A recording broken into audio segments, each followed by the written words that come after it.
It's time for Ryan's Roses. Here we go. If it's public service, if there's an issue in your world, you can't sort it out, come to us and we'll try our best. Ava is on the line here, and Ava says that she is worried about the nanny who watches the kids every afternoon. She takes them to dance class at 3, and after they're done with virtual school, she picks them up from there. Her husband and she each get home around 6, and last week she got home early, and both her husband's car and the nanny's car were outside at the house. So tell me, Ava, what do you suspect was going on? Hey, thank you so much for helping me with this. I just have a really bad feeling. I didn't see anything. I don't know anything, and nobody's admitting to anything. But basically, when I got home at like 4:45 the other day, and when I went inside, like she was there. My husband was there. He had his shirt off. He was working inside. She apparently just left her hoodie and had to come back and get it real quick. But then she had a phone call and went outside. But she was completely shocked to see me there early. My husband had no shirt on, which is completely out of character. He does not do that at that time of the day. He usually does that later, whatever. He was like, no big deal, everything's fine, but she seemed like, I don't know. She's like... Did you ever suspect anything with the nanny before this?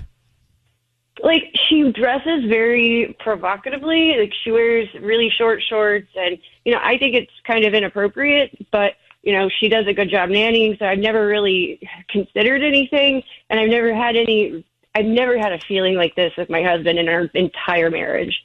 Well, look, body language and energy can be read sometimes very easily, and it sounds like you felt that when you saw this in the moment that you did, when you caught them off guard. So, Ava, here's what we're going to do. How long have you been married?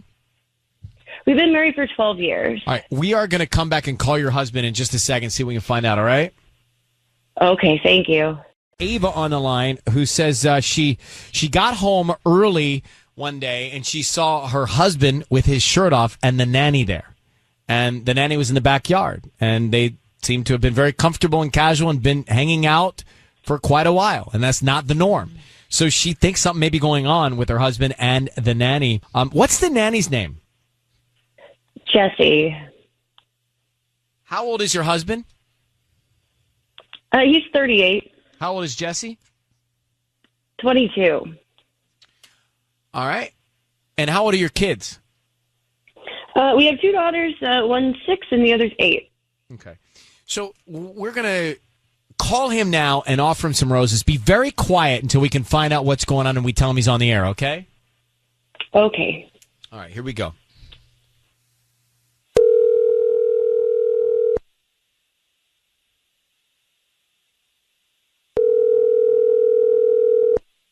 Hello? Hi there. I'm looking for Matt. Speaking. Who's this? Hi, my name is Tara. I'm calling from Butterfly Blooms. How you doing this morning? I'm okay. I'm calling because we actually deliver in the Hawaiian Gardens area, and I'm offering you a chance to send a free dozen red roses to anybody that you'd like today. They're absolutely free. We're just trying to promote our business. I don't need cash from you, credit card info, or anything like that. Just the name of the person that you'd like to send them to. You're sure you don't need my credit card? Like there's no catch or anything like that? No, I mean, the catch is that we just hope you like the arrangement and that you refer us to friends and family, and then you hopefully come back. So we can just start with the name. Okay, sure. Yeah, would you just put on there Jesse? Jesse, okay. And is that with an I-E? Yes. Okay. I have a bunch of different types of cards, whether you're celebrating a birthday, anniversary, I'm sorry, thank you cards. Is this, would you want me to have one that has like hearts on it for like romantic gesture? Or sure. Plain? Yeah, maybe like some hearts or something like that. And yeah, and are you able to write a message on there? Of course. What would you like to put on the card? Could you just put, let's see, put can't wait for next week. Can't wait for next week. Yeah. And then, Wonderful. yeah, and then just sign it, just my initial M is fine, if you just want to. M. Gotcha. Okay. Sounds very Matt. romantic. Okay. Matt, my name is Ryan. Your voice is being broadcast on the radio, and we have your wife, Ava, on the line, who had a hunch that you were cheating with Jesse. It seems that things are true here, that something's going on between you and Jesse, your nanny. What do you want to tell your wife? No, Hello, M. What do you want to tell your wife? What's going on with you and Jesse, Matt? Nothing's going on. Nothing's going on at all. It was just to be nice. I mean, she works really hard for us. Like, nothing's going on at all. Can't wait for next week? Wait. Can't wait for next week with hearts? How long has this been going on? Why wouldn't you send the flowers to me? You put hearts?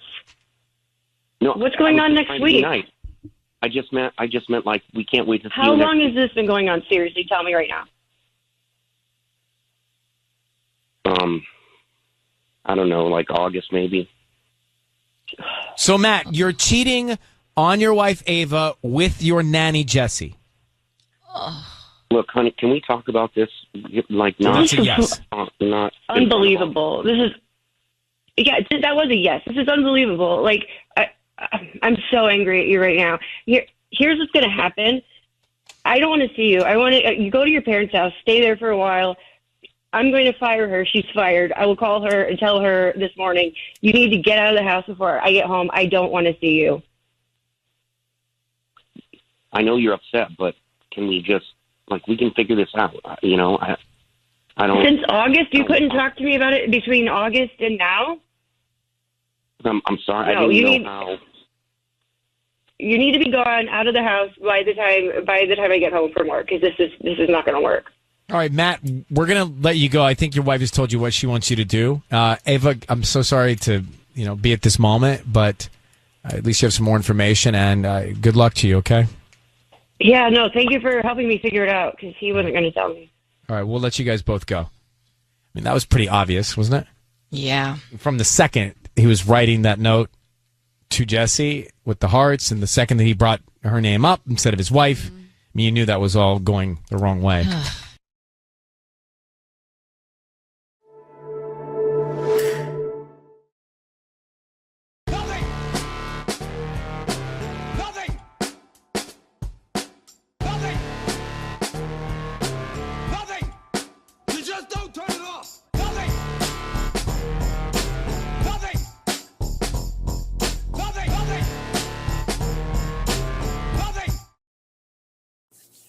Now, I was thinking about what happened in the last episode with Loki and all that, and a part of me actually thinks that he's doing what he's doing to help TVA, but then another part of me thinks nah, because Loki's usually in it for himself.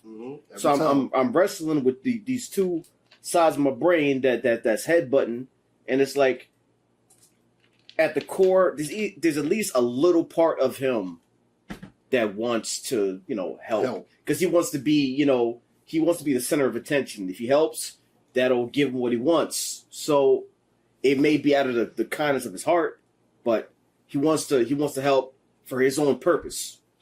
And then the other side, is like, nah, he's, doing what he wants to do, and he's in for the ride. He's stuck in a situation that he can't get out of.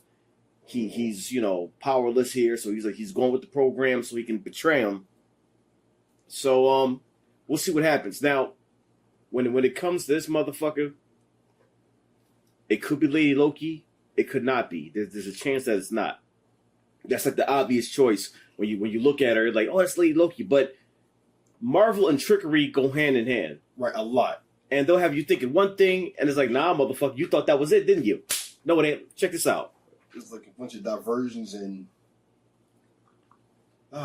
so, I mean, we'll see. Either way, I'm fucking loving this shit so far. I'm along for the ride, and if it's Lady Loki, that's great. If it's not, that's still great, right, because I'm still along for the ride because I love twists and turns, and they done slapped us left, right, up, down, the whole entire way with 3 shows so far.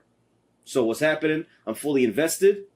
Like, we get the privilege of watching a fucking movie in a TV show format, and can't nobody complain about that because we're getting great storytelling. This is beautiful, and this is setting me up for Black Widow when it dropped next month. Oof, my gosh. So it's like we winning right now. With that being said, episode 4 is out. Let's check it the fuck out.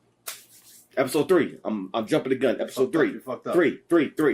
It's 3 o'clock in the fucking morning. Episode 3. You're fucked up. All right. Time variance authority and the gods of Asgard, one and the same. And that's what made him look bad. Yeah. Made it look real bad. We could do potato skins or buffalo fingers. Or we could eat somewhere else. Why do you hate this place? I don't hate it, I fear it. Wait. Wait, I'm being serious. So it permeates the roof of your mouth and freezes the synapses in your brain, so your memories are literally frozen in place. No fuck? way. No, bullshit. Bullshit. Because it's a shock to the system, so you can't think like that. Okay, ask. How many people are guarding the timekeepers?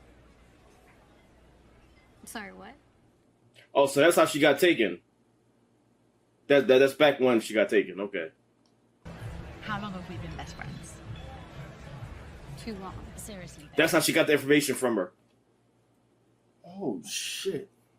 I remember, I know this place. About to reset it. Yeah, I'm probably just tired.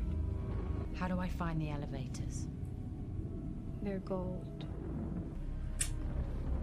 Thank you very much. That's how she did it. Okay, and that's right when they showed up. All right. Okay. Oh boy. Fuck. Mm-hmm. All 3 timekeepers. God damn. You say, bitch, please. Oh! What the fuck? I ain't trying to go out like that. Nice with it. Woo! Hold up. Does she still have her powers? Hell, well, maybe. No, maybe not. No, she does, because she tried to do it. Wait. No, she can't. Yeah, that's right. Because she tried to use it, and it didn't work. But If she created... she kind of had her powers, it just had no effect. She's walking through the joint like it's nothing. It sure reminded me of this game called Control. Woo! Oh my god! Damn! A few questions. Have you really got nothing else better to do? Okay, Loki. Loki's still nice with it. Hey! Damn! Come any closer and I'll kill him.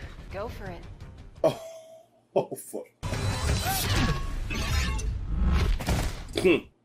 Yeah, they don't give a fuck about Loki. Goodbye, variant.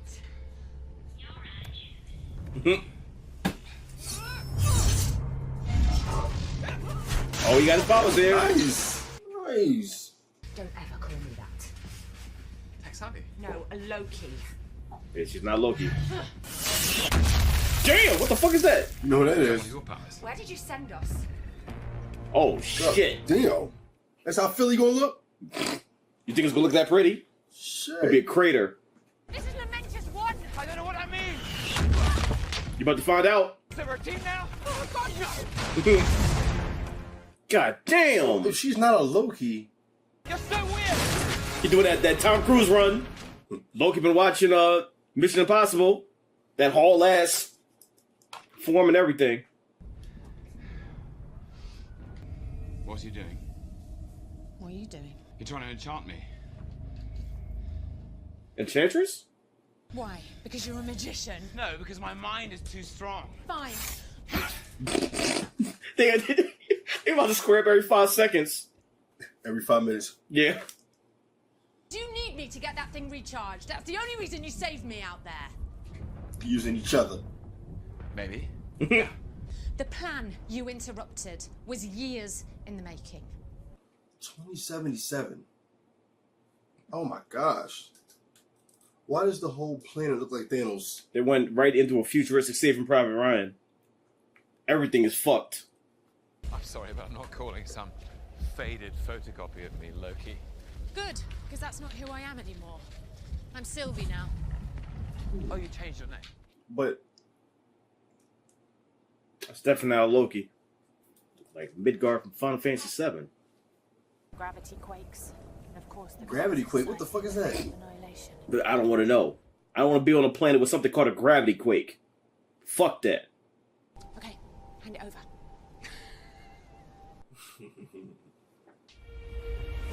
God damn. Into the fucking world. This ain't no TV show. It's a fucking movie. Beautiful. If it wasn't about to blow the fuck up, then I'd say I'd live there. No, I wouldn't. It is beautiful, though. Yo, you about to shank whoever living there? Oh, damn! Shit! He said, bitch, please. Oh, fuck. Damn! She been waiting all her life for that. Sorry about that. Don't be. I enjoyed it. Oh, I did too. But I can assure you. She waited years. She had a whole sword in her hand. I knew it. She gonna shoot him too. You're as beautiful as I. Yep.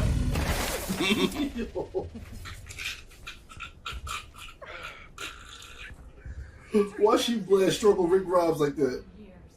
Which one was that? Diplomacy? Don't. Or The evacuation vessel. something like that would have enough juice to repower the tempad. You gonna take they power and how would you? I mean, hopefully not take their power. Maybe they can feed off it to recharge that instead of sapping that shit and they can't get the fuck out of here. Cause I can see her doing that shit. That we need it more than you do.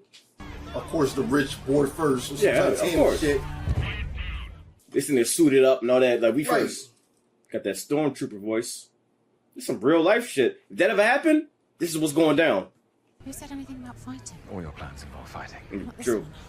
She keeps saying enchant. That might be enchantress. Because Loki would just turn into the motherfucker. Right. How do we look? Like someone with a shit plan. It's a great plan. I wonder if they can detect that shit. Probably not. Uh-huh. Whoa. That's real life shit. Look at what she's wearing. You know she rich. Just like Titanic. Sir, There you go.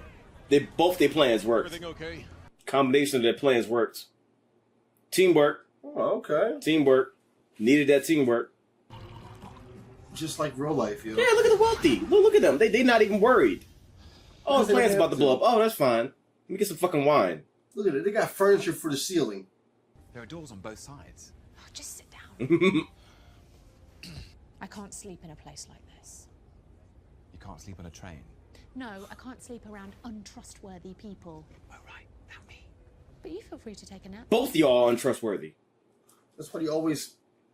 She was,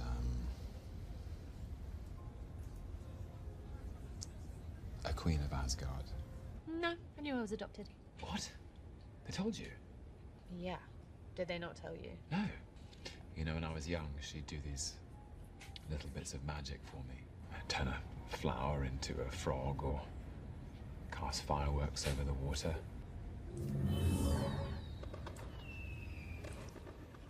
That's crazy. Whenever he speaks about her, Not bad. That's from the heart. Where do you learn to do the I taught whatever it is? myself. You taught yourself that magic? Yeah, I did. Really, it'd be easier if I just Enchanted me and make you give you the template so you can leave my living Fuck outta space. here. No, thank you. Well, then don't ask. Okay. Fucking rich motherfuckers. first class. You just get first ticket champagne on. when the world's about to end. Don't let her enchant that. That probably doesn't work like that. She hated him. Maybe love is hate. Remember that.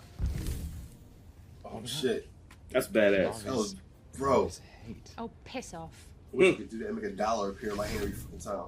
Love is mischief. Love is something I might have to have another drink to think about. You do realize we're about to try and hijack the power source to a civilization's only hope. I do. Damn. So are they going to take the power from them and leave them stranded? Holy shit. Look at that. All the first class niggas. I just hated that fucking scene. So they're going to take their only way for escape? What the fuck? Damn. Look at these visuals.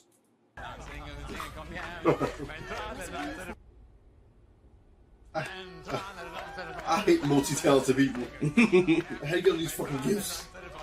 I want to go to a party like that. Just like Thor. Old club days. Yeah, for real. Love is a dagger, but ultimately when you reach for it, It isn't real. Damn. Love is an imaginary dagger. All right, Loki. It doesn't make sense, does it? No, terrible metaphor. Damn. I get it though. I had something there. I get it though. Makes sense to me. Hey. Damn. He's the smoothest, nonchalant fighter. He just wanted to fight. Right, so bad. Damn. Oh, he he's swinging for the raft. He's sitting there doing this shit. Fuck. You got to do something. I mean, but now you can use it. Yeah, well, Loki got the hands. Yo, they gonna throw it. Jesus Christ! Shit. Well, that's not ideal. Give me the 10 pounds. All right. Every 5 minutes. You arsehole. You killed us. Maybe we can fix it. Okay. That might be the first time someone says asshole in a Marvel joint. You got drunk on the train. I'm hedonistic. That's what I do. I'm hedonistic. I want some wine Damn. shit.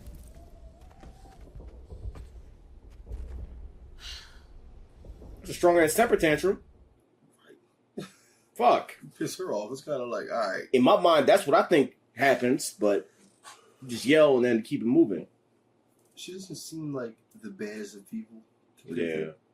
She is bad, though. Bad shit. The Ark never leaves because it's destroyed. Oh, fuck. Never had us on it. So what, we hijack the Ark and make sure it gets off this moon? Well, it changed. Then mean, you fucking with sounds like a time. good idea to I me. mean, you know what I'm saying. Yeah. But if everybody dies anyway and they save them, It's kind of...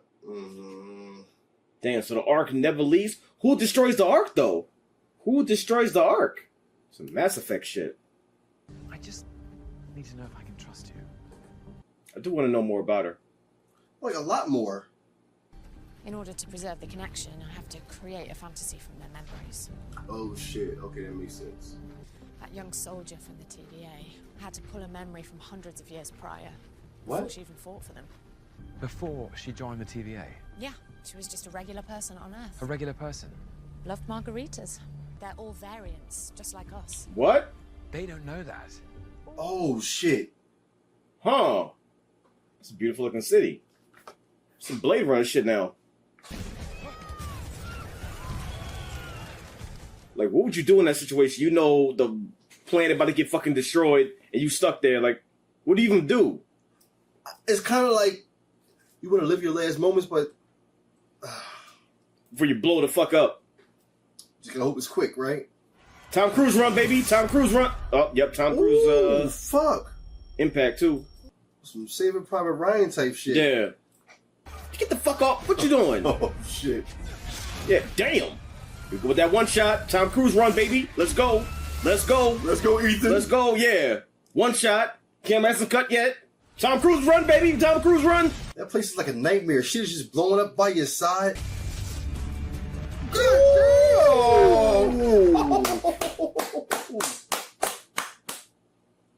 Did you see that shit? Yeah. Come on, come on.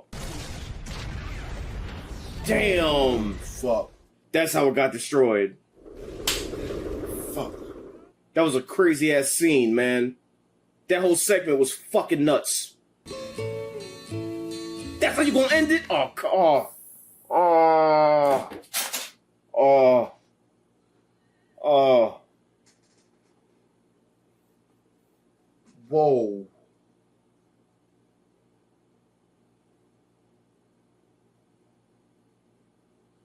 No. So the shit gets destroyed.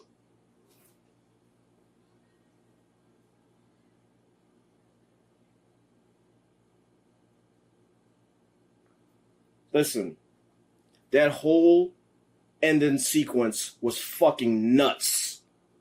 That shit was fucking nuts. This has been my favorite episode of this show so far.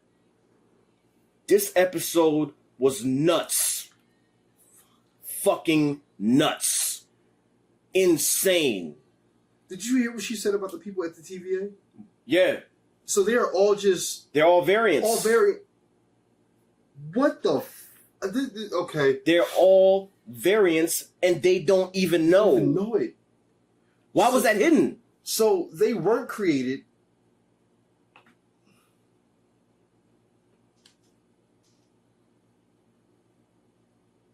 So Mobius is also a variant, And maybe that jet ski dream that he's having is something connected to his life. Maybe it's not just a want. Maybe that was actually, what he was doing his previous life, and then he got ripped out of that and placed into all just various. So there's definitely more going on with the TVA than we fucking know. There's a lot more going on here. So now Somebody it's like, lied. So who's the good guy? Who's the bad guy? Actually, because she's not the bad guy, nigga. She's exposing the fucking truth. If you ask me.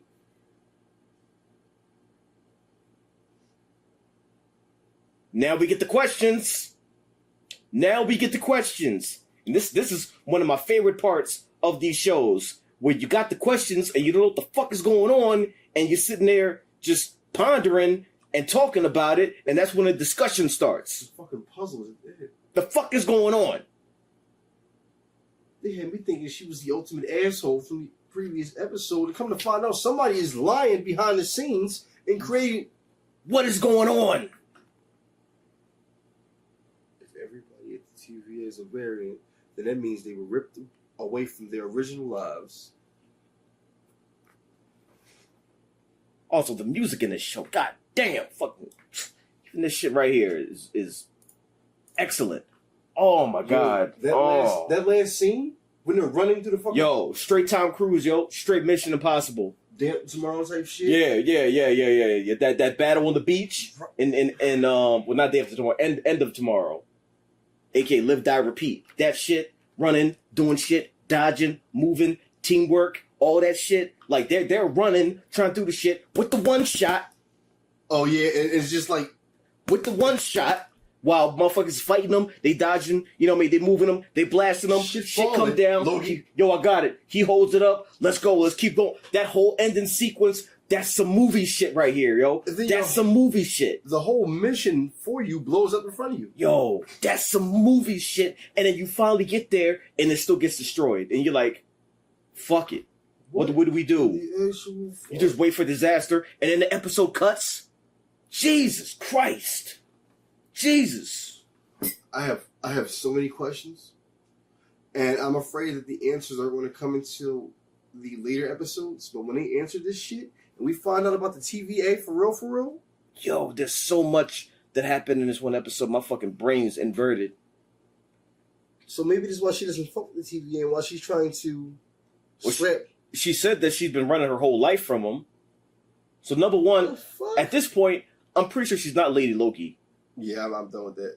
She's got to be Enchantress or somebody else, because she kept saying enchant, unless that's another misdirect. Because misdirections are a thing in the MCU. There could be misdirect, but she's legit enchanting people and taking over their minds and doing things. So that could be Enchantress. Either way, what the fuck is going? Like, oh man, okay. And this is what I love. Make me ask questions. Make me confused. Because now, I just watched one of the best episodes of the MCU, and I'm sitting here like, I don't know. Straight dude from Wonder Woman. I don't know what to do. I don't know. Somebody help. Somebody help. Next thing you know, Bill's like, boom. You know what to do now? I still don't know what to do. She really dropped some jewels in this bitch. And now you're starting to realize she's here for a reason unknown. Well, not unknown, but you know what I'm saying? Like, a whole different storyline behind it. There's more to her than we know. More to her than meets the eye. Like, there's a lot more going on. There's a lot more questions that get raised and asked. And now we're sitting here like we thought we knew, but we really don't. And now we're side eyeing the TV like, what the fuck up? It's like maybe y'all need to get slapped the fuck up because y'all lying to people. And now there's more going on than you told us. So you can go ahead and do all that shit. But you walk in and we gonna be sitting like, yeah, get him. The three of them just in a meeting. I hope they never find out. Yeah. They never find out. Yo, bro, turn around. Yeah. They found out. Her first, but shit, how the fuck? Yo, this show, man, this show is doing it. This episode was unbelievable. Just from a visual standpoint. When he got to that planet, I'm looking at that planet like, this is a movie here. This is a movie. Like, you went out of TV show realm a long time ago. This is a movie. These are movie visuals. You got the fucking asteroids, whatever, hitting the fucking planet, and that shit is happening. They running. Even that the first Tom Cruise sequence when they ran to the little mining thing or whatever like that. That shit was crazy. But then you went full blown with it at the end of the episode. They're like, all right, how much budget we got? Use all of it. Use all of it on that sequence. Sir, it's just one episode. Use it all. You got Kevin Feige with the cigar. Use it all. Yes, Kevin Feige. Yes. The whole budget. But sir, we have more episodes to go. What the fuck did I just say? Must I explain myself? Like, do I need to get up out my throne? Use it. Okay. You said use it all. Use the whole budget. Sir, we asked one more. Then the episode come out because no more questions get asked. How about Loki with the fucking moves? Yeah. How about Loki with the moves?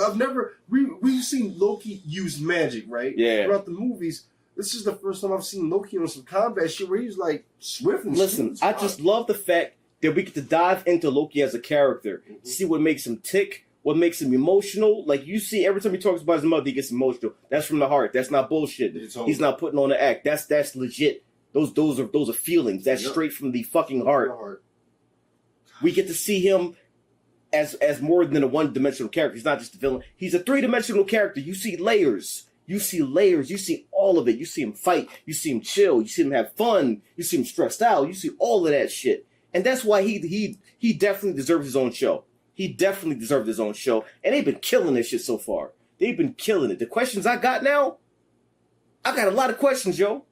See, the questions that I had during the show started to give me a headache. I'm over here fighting allergies and shit. And then it's like every 5 seconds, they speak on something that has me like, hold up. So I thought I knew what I knew. But come to find out, I didn't know shit. We didn't know a goddamn thing. Because she just said, everyone at the TV is a variant. And that just fucked up my whole... And she just dropped that so casually. She's like, yeah, they're all variants. What are you talking about? He's like, what? Nobody knew this shit because they think it's this. So it's like the people working there, they have no idea. And it could be something that we're jumping to conclusions that, well, maybe they're not really the bad guys, but we're just thinking because that's what she said now. But we really don't know. We don't know what's going on.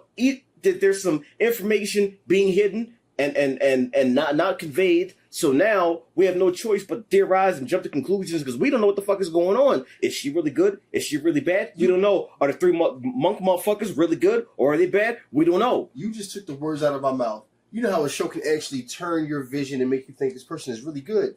Then 3 episodes later, oh, that person created a whole image for you because they were really lying and made you want to... Oh, gosh. We don't know. We don't know. All I know is right now, if them 3 motherfuckers get slapped up, they deserve it. It might be a fact that they deserve it. It might be, they might have had it coming because... And it's like, do they still even exist? Are they actually still alive? Because nobody has seen them. Nobody's seen them. They see the statues. Nobody has actually seen them that I know of. So is it like they've been dead a long time ago, but we're just keeping it going because, we have to and whatever like that? We don't know. How deep does it go? How deep? And there go the questions and shit. And there go the questions. You could ask and ask and ask for centuries. Right now, we don't know. So it's like, how deep does this shit go? We all doing a Tom Cruise run into the answers to try to find out what the fuck is going on. We have no idea. And then when the answers are right in front of you, they look clear as day. And then they just disappear, and it's like a whole other... It's like the carrot on the stick. You run into it, it keep getting pulled back. Wait. We don't know. I was right there. We don't know. But like I keep saying, that's one of my favorite parts of watching these shows, the fact that I don't know. And now, I'm fully invested, and... Now I get to theorize for a whole week to see what the fuck is going on until next week. And that's going to make this whole week wait just full of questions and excitement and stress and all that because right now I'm lost. I thought I knew. Nah, no shit. But I don't know a damn thing. Don't know shit, brother. And the fact that I don't know a damn thing makes me even more excited. So it's like, once again, the Church of Marvel knows what they're doing. They dropped napalm in the middle of the sermon. He's like, this is what we can do. Stay tuned to the next one. Y'all got it, man. Y'all got it. Next week gonna be a motherfucker. This week, this has been my favorite episode of the show so far. Y'all are fucking killing it. They are fucking killing it. That one-shot run was ridiculous. Yo, man. Oh, my God. That one shot. Can you imagine watching that shit in IMAX? I would love watching this show in IMAX. Because once this episode hit, you put the seat back, you put the feet up, you get the popcorn and the drinks, and you just enjoy it. The sound of the speakers with the arc blowing up while they're running towards it, you're just like, Jesus. What a fucking show. What a show. What a show.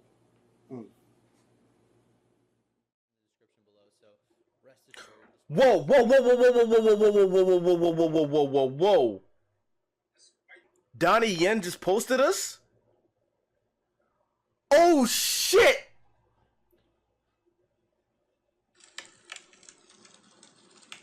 Donnie Yen just posted us. Oh, shit! Oh, shit! Oh, fuck! Oh, I got a headache now. I got a headache. Oh God, I got a fucking headache. Oh fuck. It's time for Ryan's Roses. Dear Ryan and Sissany, Happy New Year. Even though mine wasn't that great, we were at a party at a friend's house around midnight. I go looking for my husband. Every other couple is together for the countdown. I found him in the front yard on the phone. It was not so warm out, so I don't understand why he was even out there. When I asked him to come in for the countdown, he actually gave me the hold on a minute finger. And then he walked away. We missed the countdown, and on the way home, I asked who he was talking to. He said it was his IT guy from work. And he's new, and he was worried about our systems crashing at midnight. All right, before we get Erica on the phone, let me grab our IT guy, Tinder Tubbs. Tubbs, is there a higher likelihood of crashing at midnight, and wouldn't you pre-plan something like that?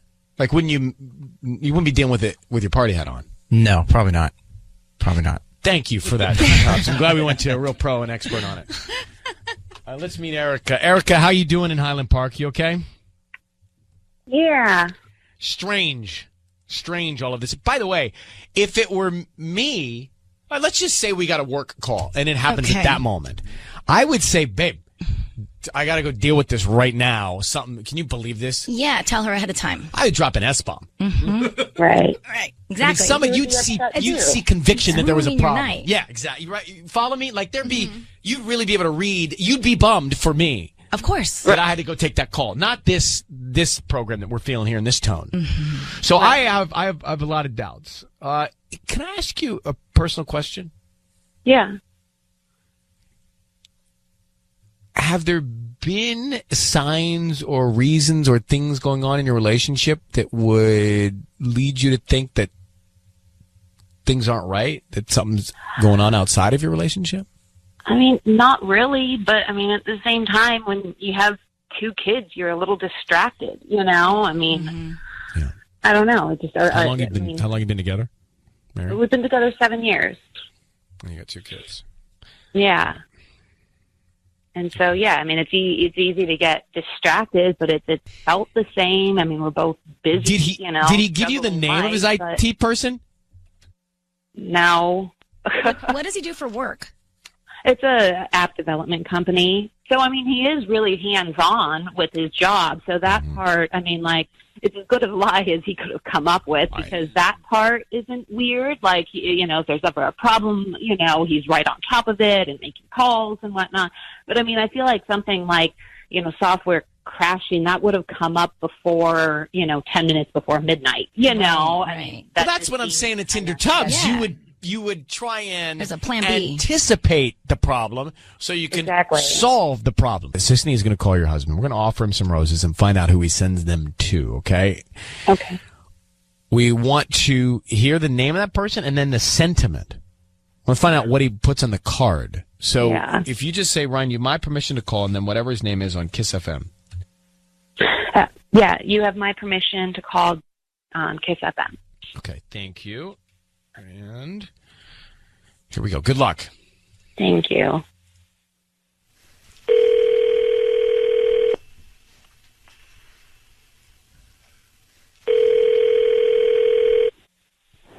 Hello.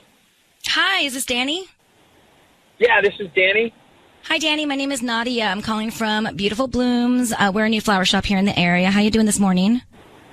I'm good. How are you? I'm good. Thank you for asking. I'm calling because we're trying to promote our delivery service today. So we're giving away a free dozen roses. Like I said, they're absolutely free. You can send them to anybody that you'd like today. I don't need any credit card information from you or billing info.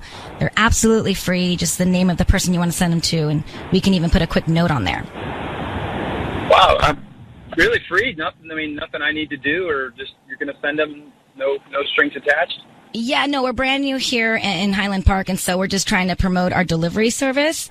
And all we ask is that if you do like the flowers or whoever you give them to, just kind of promote us to friends and family. Spread the word, I guess. Oh, cool. Okay, I can do that. Okay, so what's the name of the person you want to send them to? Can you send them to Roxanne? Roxanne, like the song. It's a good name. Yeah. Who is that to you? Is that your wife or your girlfriend? It's a special friend. Special friends. That's early stages probably, yeah? Pretty much, yeah. Cute. Okay, so what do you want to put on the note? For today and every day. For today and every day. Danny, it's Ryan Seacrest, and your wife Erica is on the phone. I need you to hear me say your voice is being broadcast on the radio and be aware of that. Oh, my God. Who is Roxanne? Yeah, listen, I have to go. No. Listen, I don't really have time for this right now. Yeah, no, you have time for this. You make time for this. No, listen, Erica, we'll talk about this later. No. Danny, who's the woman? Now. Who's the other woman? Is that who you were talking to on New Year's Eve? Hey, I'm sorry. Listen, I have to go. And you know what? You don't have to go. You do the math. Talk to you later. Right now. Hey, what's going on with you? What? Are you what's cheating on your the wife? problem, bro? Danny, are you there? Erica, was that your husband? Yeah, that was. That's the man you're married to? Yeah, I don't. That's not. I mean, no, that's not the man I married. What is he? What is he talking about when he says you do the math? Is there something we don't know here? I don't know. I mean, I have absolutely no idea. I mean, I knew I was feeling something was wrong about that call that night, but I don't know. I mean, I don't know why he wouldn't even talk to me about that. I mean, what is you do the math? But Erica, are you sure we know the whole equation? There's something that's clearly wrong, and he feels justified in acting this way. I mean, yeah, he's told me that we need to refocus on our marriage, and we need to, now that the kids are at least a little bit. I mean, they're only 3 and 6, but still, I mean, yeah. So we have to focus on our marriage a little bit more, and regaining the romance that has maybe been put on hold. But I mean, I can't do any other math than that. That doesn't justify him going out and. But he's angry. Yeah. He's angry. I don't know why he's angry. He was just caught mixed up in a lie here, and so I don't understand. All right, Erica, I'm going to let you go and sort this out with your husband. Okay. Good luck. Thank you for calling. Bye-bye. Thank you. Oh. Should we have tried to call him back, maybe? Possibly, but I didn't. I know. My bad. You do the math. I don't know. Hang on.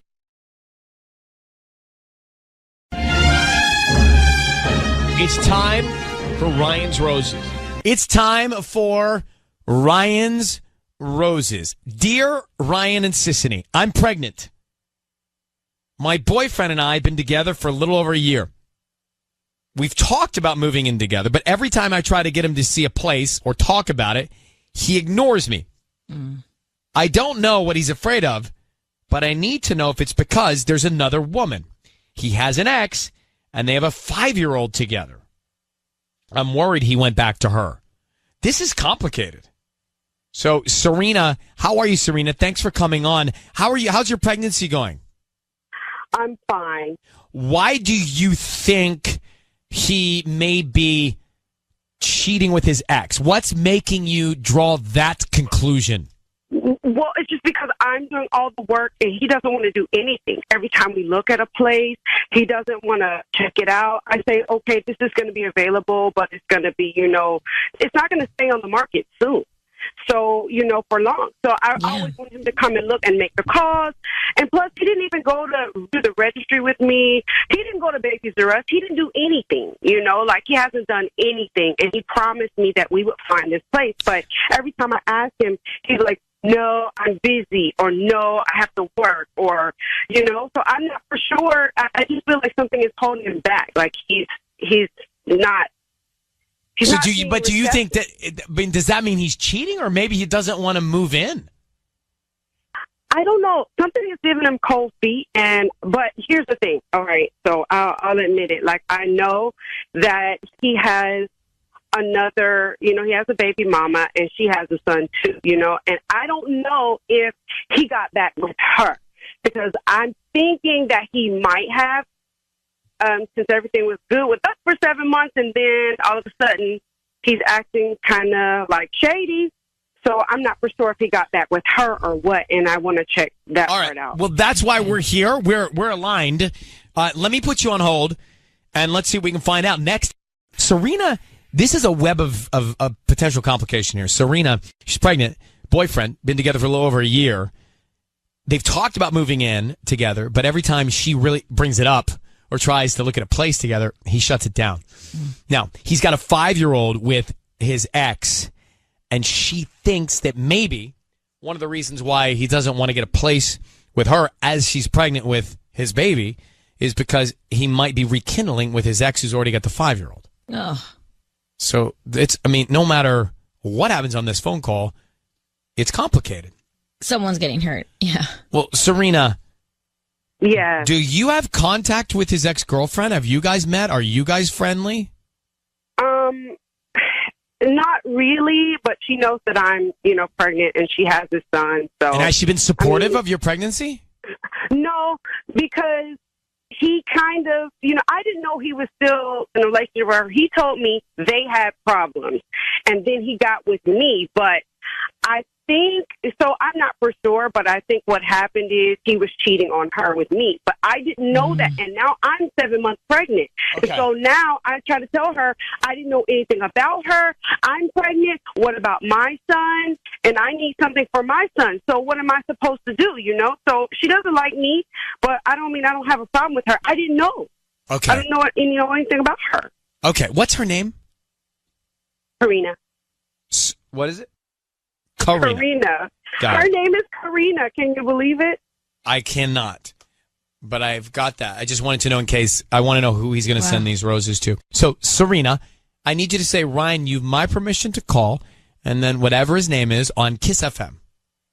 Ryan, you have my permission to call on Kiss FM. Okay, so we're going to call him and be very, very quiet. That's key. We all have to be quiet. We'll offer him the roses. I want to find out who he sends them to, who's top of mind, and then what kind of sentiment he puts on the card, okay? Okay. All right, so here we go. Good luck. Patty, you're going to do this since Sisney's out next week? Yes. Well, you know how to do this. It's my first one after. So you want Sisney to be here? Yeah. Moral support. After 2.5 years. All right. Well, let's get it together. Sisney, you can sit there. I'm here. I'll be quiet. Patty will offer the roses, and here we go.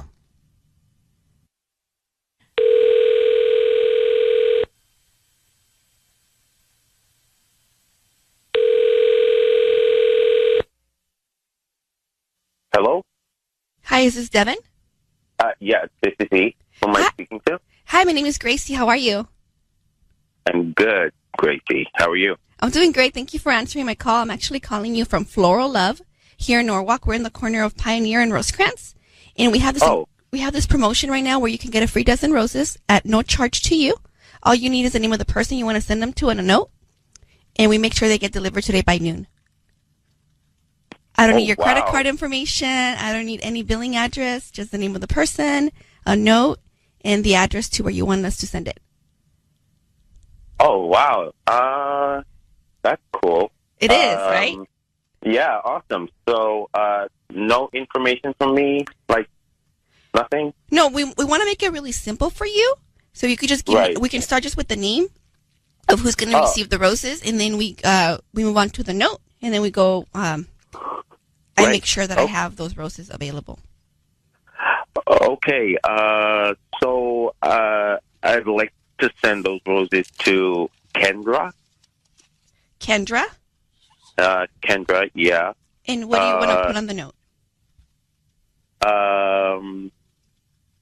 Beautiful flowers for a beautiful lady. And you want red or red roses, correct? Yeah, red roses, yeah. Oh, my God. Devin, Oh, my God. your voice is being broadcast on the radio. I need you to know that. We have Serena, your girlfriend, on the phone, and you've just sent roses to Kendra. Beautiful flowers for a beautiful lady. What is going on with you and Kendra? Who is Kendra? Kendra is she's just a business colleague of mine. You know, we've been working together for a little while. She's going through a hard time. It doesn't sound like it. It doesn't sound like it. Why wouldn't you send it to me? I'm about to have your son. Yeah, I know. Okay, so, I just thought that, Kendra probably needed it a bit more than you do right now. What? How would you need it more than me? She's been going through a really hard time. We've been hanging out a little bit. And, we haven't been going through a hard time. We're looking for an apartment. We have no place for our child. Every time I want to go, you don't want to go. Hold on, Serena. You know what? This is not the right place to do this, but okay, so look, when we met, you knew that I came with a lot of history, and, to be honest, and I didn't want to do this here, this is kind of like a classic case of entrapment. What are you... Right? What are you even saying? Are you saying that I trapped you? You trapped me right now, and to be honest, in terms of having this baby, you trapped me as well, because you knew. I'm 7 months pregnant. What are you talking about? Yes. Devin, what are you saying? What are you saying? You're with Serena. You've been with her for over a year. You're having a baby. You're sending roses to Kendra. What are you trying to say? Are you in love with Serena? Do you want to be with her? Wow, in love is kind of pushing it. I mean, look. Oh, my God. Am I missing something? You told me you loved me. If I'm being really honest here, the fact is that we never had to talk, We never had to talk about being exclusive.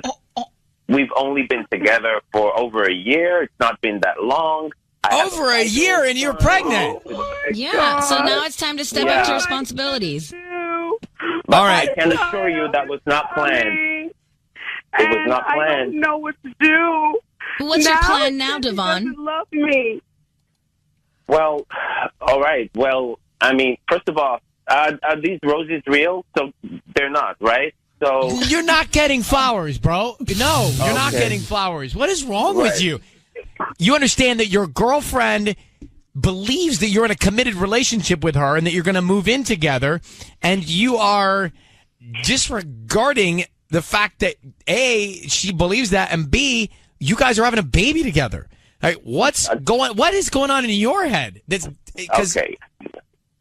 Look, I mean, I am not really in love with her. Oh, my. I don't want to talk about this anymore. I don't want to do this anymore. I never told you I was in love with you. I never told you I wanted to move in with you. Oh, my God. This pregnancy was not planned. All right, Devin. Oh, my gosh. Are you seeing your ex, Karina? Well, technically not seeing, but, we have a history, and we have a son, and so you're about to have one with Serena. Yeah. What's wrong with you? Hang on, I'm gonna let you go. Serena, are you there? I'm here. Okay, can you hold on for 1 second? All right, so I'm gonna take you off the air. Hang on one second. Wow.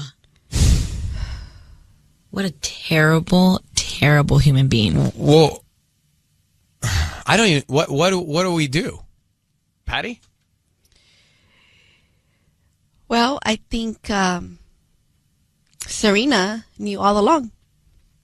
You think she knew all along what? That this guy is not a good guy. And she was, sadly, she was in denial, and it took this call so she can really, really see it. So she's known this all along. So he's not. She knew he was deadbeat. Yeah, from the beginning. Mm-hmm. Well, she was hoping that he would change. Yeah, and you can't control someone. You can't change someone. I think she was hoping that this baby would maybe change him and make him a better person. But clearly, that's not working. Rough. No. He's sending flowers to a third woman. Well, not only that, I don't think he had any level of respect for Serena. Or this baby. Let's come back. So we just came off of Orion's Roses where Devin is having a baby with Serena but sent flowers to Kendra. He's also got a 5-year-old with Karina. And so I'm looking at all the calls. They're coming in from all different directions. But we had Orion's Roses, and Serena said, my boyfriend and I, we've been together for a little over a year. We're having a baby. I'm 7 months pregnant. But I don't feel like he's connected with me. We're trying to, look at places together, but he doesn't seem to want to move in together. So she was thinking that he's already got 1 foot out the door. Well, she was right. She's pregnant with his baby, and he doesn't seem committed at all to her. He's already got a 5-year-old with an ex. And he sent the roses to Kendra saying beautiful flowers for a beautiful lady. And then he's on the line and zero respect for what she thinks the relationship actually is, and zero or very little respect for her being pregnant. I never told you I was in love with you. I never told you I wanted to move in with you. Oh, my God. This pregnancy was not planned. So Patty is saying to us, but this is one where I just stand here and stare into this microphone. Yeah. But Patty's saying to us, oh, she knew. Like, she knew he had 1 foot out the door. And this confirmed it. It's made me sick to my stomach. It's going to put me in labor. We can't put you in labor over this. This cannot be, you cannot go into labor over Devin. No. I just can't believe how Tanya's rubbing her. I mean, that is so cynical. Sorry. Sonya's rubbing her hands together because she wins the bet if you go into labor today. Oh my God. I mean, I'm just trying to look at the glass half full, Yeah, I hear you. But we can't go into labor over roses. No. Even if you are likely to win the pool. Right.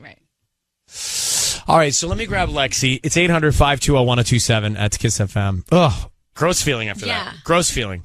Hey, Lexi, so they've been together over a year, and what's your take? I mean, I kind of feel like they should have had this conversation a long time ago. Like, they've been together a year, and he's citing loopholes. Yeah, like we didn't really have the technical talk.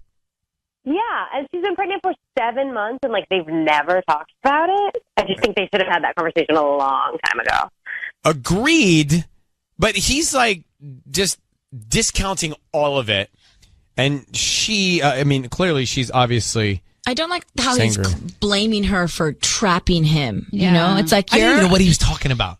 He didn't know what he was talking about. You're like a man. You make your own decisions. You decided to, it takes two to tango.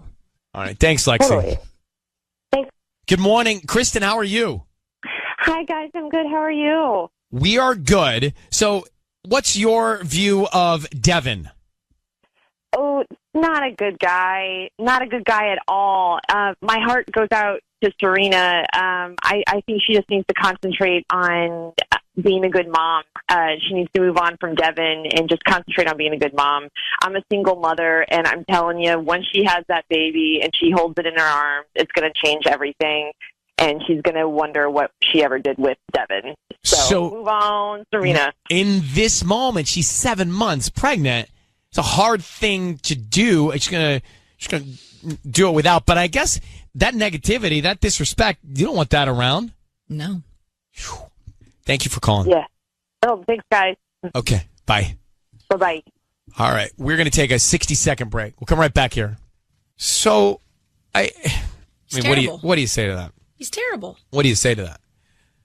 Patty says that she knew all along. I mean, she's upset, obviously, but she knew deep down inside all along this guy was deadbeat. Beyond. Selfish. But bad feeling after that one. It's time for Ryan's Roses. We got the email. It says, Dear Ryan and Sissany, I've been going out for mom's night for the past few months. It's just a few of us that get together at rotating houses and have dinner and wine. Last week, my daughter wasn't feeling so well, so I was hesitant to go, but my husband said, be fine, that he would be with her till she fell asleep. Mm-hmm. Well, at one point, I checked the cam monitor to see if she was sleeping, and I could hear my husband on the phone. He was having a conversation, and from what I could make out, was a lot of arguing in the sense of, why can't we keep doing this? With my husband wanting to keep doing whatever it was. It sounded weird. It sounded like an argument between two married people. What is going on? I don't think he knew I was listening. Yeah. Laura, Hacienda Heights. I mean, these nanny cams, Nest cams, you can see and you can hear what's going on, and that's what Laura did. Laura, so you think it sounded like a couple fighting? Yeah. His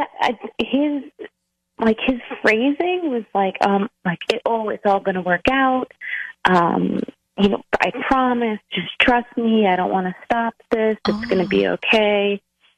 So I'm thinking, so on the other line, it should have, or could have been a woman saying, what do you think it could have been on the other end? Like she wants the relationship to end or keep going or be public? Or she's nervous that. Interesting. You know what I mean? It really was. Do you have any idea who this might be? Any idea at all? I don't want to say a friend, but someone close to you guys? I have no clue. All right. No clue. Wow. The nanny cam was on your phone, and you checked in while you were out. So you have real video and audio. And let's just call and find out who's he talking to. All right, Laura's on the phone. So she goes out. Her husband sits beside the baby till the baby falls asleep. And she on the nanny cam on her phone, she can see it and hear what's happening. She overhears her husband having a relationship fight with she thinks another woman on the other end about staying together. So we want to call your husband and find out who he sends the roses to, okay? Okay. All right. I'm going to get Sissany here, and I need you to say, Ryan, you have my permission to call, and then whatever his name is on Kiss FM. Ryan, you have my permission to call my husband on Kiss FM. So who was he on the phone with arguing in this intense conversation that sounded like it was a married couple? All right, be very quiet. We want to find out who he sends them to and what he puts on the card, okay? Okay.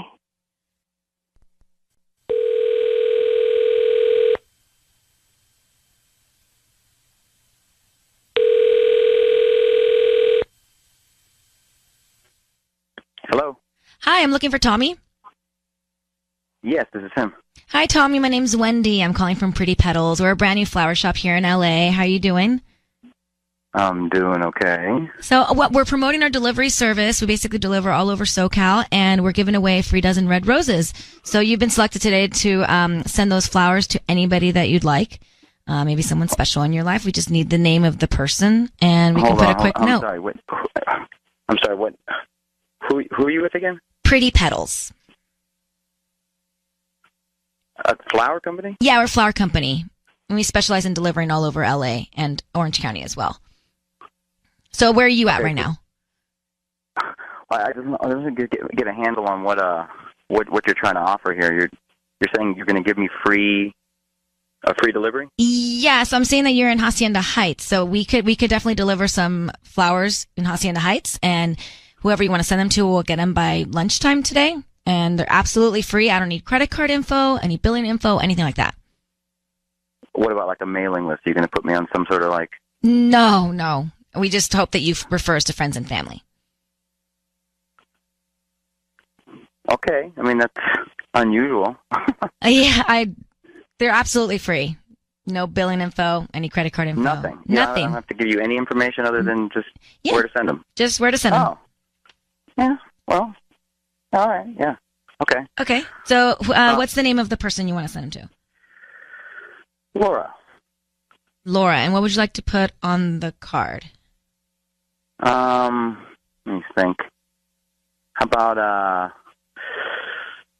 a wife as special as you can never be reminded enough. Never be reminded enough. Love, Tommy. Love, 2 M's. Tommy.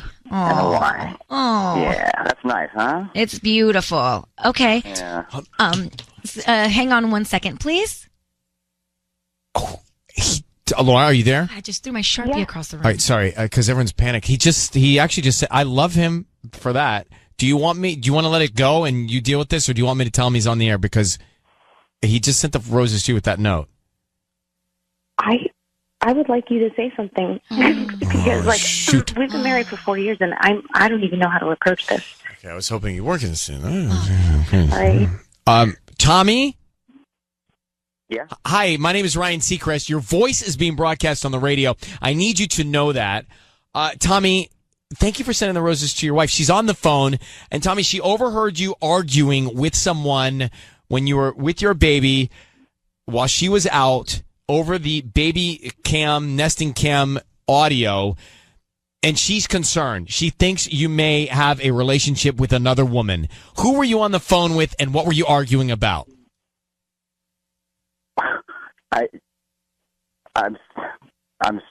Whoa, hold on here. Who is this? My name is, it's not important, but Laura, why don't you tell your husband what your concern is and why? Hi. Laura, what are you doing? Well, I'm just a little concerned because when I went out with the girls the other night, I overheard you arguing with somebody, saying that, like, I don't want this to stop. It will all work out. I promise. Trust me. What? Why Babe, I don't can't know we keep doing this? Sweetheart, babe, I'm at work. I don't understand what you're doing right now. Well, I would like to know who was on the other line. Oh, my God. Because who were you arguing with? Because, honestly, it could have been another woman. Hold on. That's what I'm thinking. You heard something on the baby monitor? Yeah, I heard you arguing. We have the footage, we have the audio. So, Tommy, who was on the other end of that call? I know what you're talking about. I do. I was on, this is hilarious, sweetheart. I was just trying to send you some flowers, by the way. I was on the phone with Caesar at work. You know, I'm doing that proposal, and he's supposed to be doing a proposal with me. And hang on for 1 second. I gotta get going here in a second. Listen, But wait, why did you say? There was something overheard about why can't we keep doing this? And it sounded like you were covering up a relationship, Tommy. Laura, does that make any sense? No. Well, come on. Listen. Hold on. Listen. I am. I'm doing a project with Caesar, and he's just bought a new house, and he's like trying to do this risk assessment thing, and he didn't want to do this new proposal that we're doing, and we've been working on it for like 2 months. So I don't know what. I mean, if you listen to whatever you heard, it's obvious that I'm like, it's not like a woman. Number one, Laura, do you believe him? I don't know what to believe. Do you know Caesar? Do you know who Caesar is? Sweetheart, why would I cheat on you? Well, Tommy, hold. She just thought she heard something else. Do you know who Caesar is, Laura? I do, and I can always ask him. So. Well, Tommy, hang on 1 sec. It's time for Ryan's Roses. Let's get Natalie on the phone. Natalie, thank you for sending us your email. So your husband has a unique pillow. I actually have this same Tempur-Pedic pillow. I don't know if it's the same firmness, but I have that pillow, and I take it everywhere. But you say you've never seen this pillow anywhere else, and you follow his ex-girlfriend on Instagram. And the other day, she was doing a story from bed, and the pillow next to her was the same pillow that he uses, right? Yep, that's right. So what do you make of that? I mean, I have the same pillow, so it's not like I would be with your husband, right? So why do you think that she's with him? Well, I mean, I've never seen it anywhere else before. We have a very close, friend group, and, I mean, it's weird that I saw it. So he's been traveling a lot for work, and, things started opening up, so he started traveling again, and I just had a really bad feeling after I saw her story and I saw that pillow. One likely scenario, for example, if I had that pillow for years, and then I broke up with my girlfriend and left the pillow would still be there. So it's possible maybe she was a leftover. Could be. No, he bought the pillows. So I went through his Amazon history, and he bought the pillows from Amazon, and when he bought them, he bought 2 of them. Where's the second but one? could What one happened? Could one be his travel pillow so that he doesn't have to keep moving it around? It could be, but I actually just asked him. I asked him why he ordered 2 of them, and he said he travels with one. So I said, let me see it. And that's when it was magically has disappeared, and he left it in a hotel room somewhere. And I don't know. I just don't feel right about it. Natalie, how long have you been married? About 6 years. Okay, let's come back and we'll make the call and offer him some roses, see if we can find out here in just a second, all right? All right. Okay, hang tight. We'll be right back. It is time to make the call. If you're just getting it here on Kiss FM, on iHeartRadio, or in your car, on your radio, we're making the call. Natalie's married 6 years to her husband, and she saw his ex-girlfriend post an Instagram story the other day with the same Tempur-Pedic pillow that he has. And so she's connecting dots, thinking he's traveling a lot, he's got 2 of them, that maybe the other one was left at his ex-girlfriend's, and she didn't realize it was there in the background. Mm-hmm. It's a little bit of a stretch because I have that pillow. Right. So it's not so crazy and unique to have that pillow to me. And I have 2. One I have in my bed and one I have in my bag. Interesting. For traveling. Yeah. But then wouldn't it be in a pillowcase? And you wouldn't be able to tell which pillow it was? Well, they are different shaped. Yeah, even in a case, you can tell this pillow. It's a different shape. Got it. It's got that little wave for your neck, like the dip. Right for your neck. Mm-hmm. Yeah. So, Natalie, I need you to say, Ryan, you have my permission to call, and then your husband's name on Kiss FM. Go ahead. Ryan, you have my permission to call on Kiss FM. We're going to call him now. Be very quiet till we tell him he's on the air. Let's see if we can find out, okay? Okay. All right, good luck. Here we go.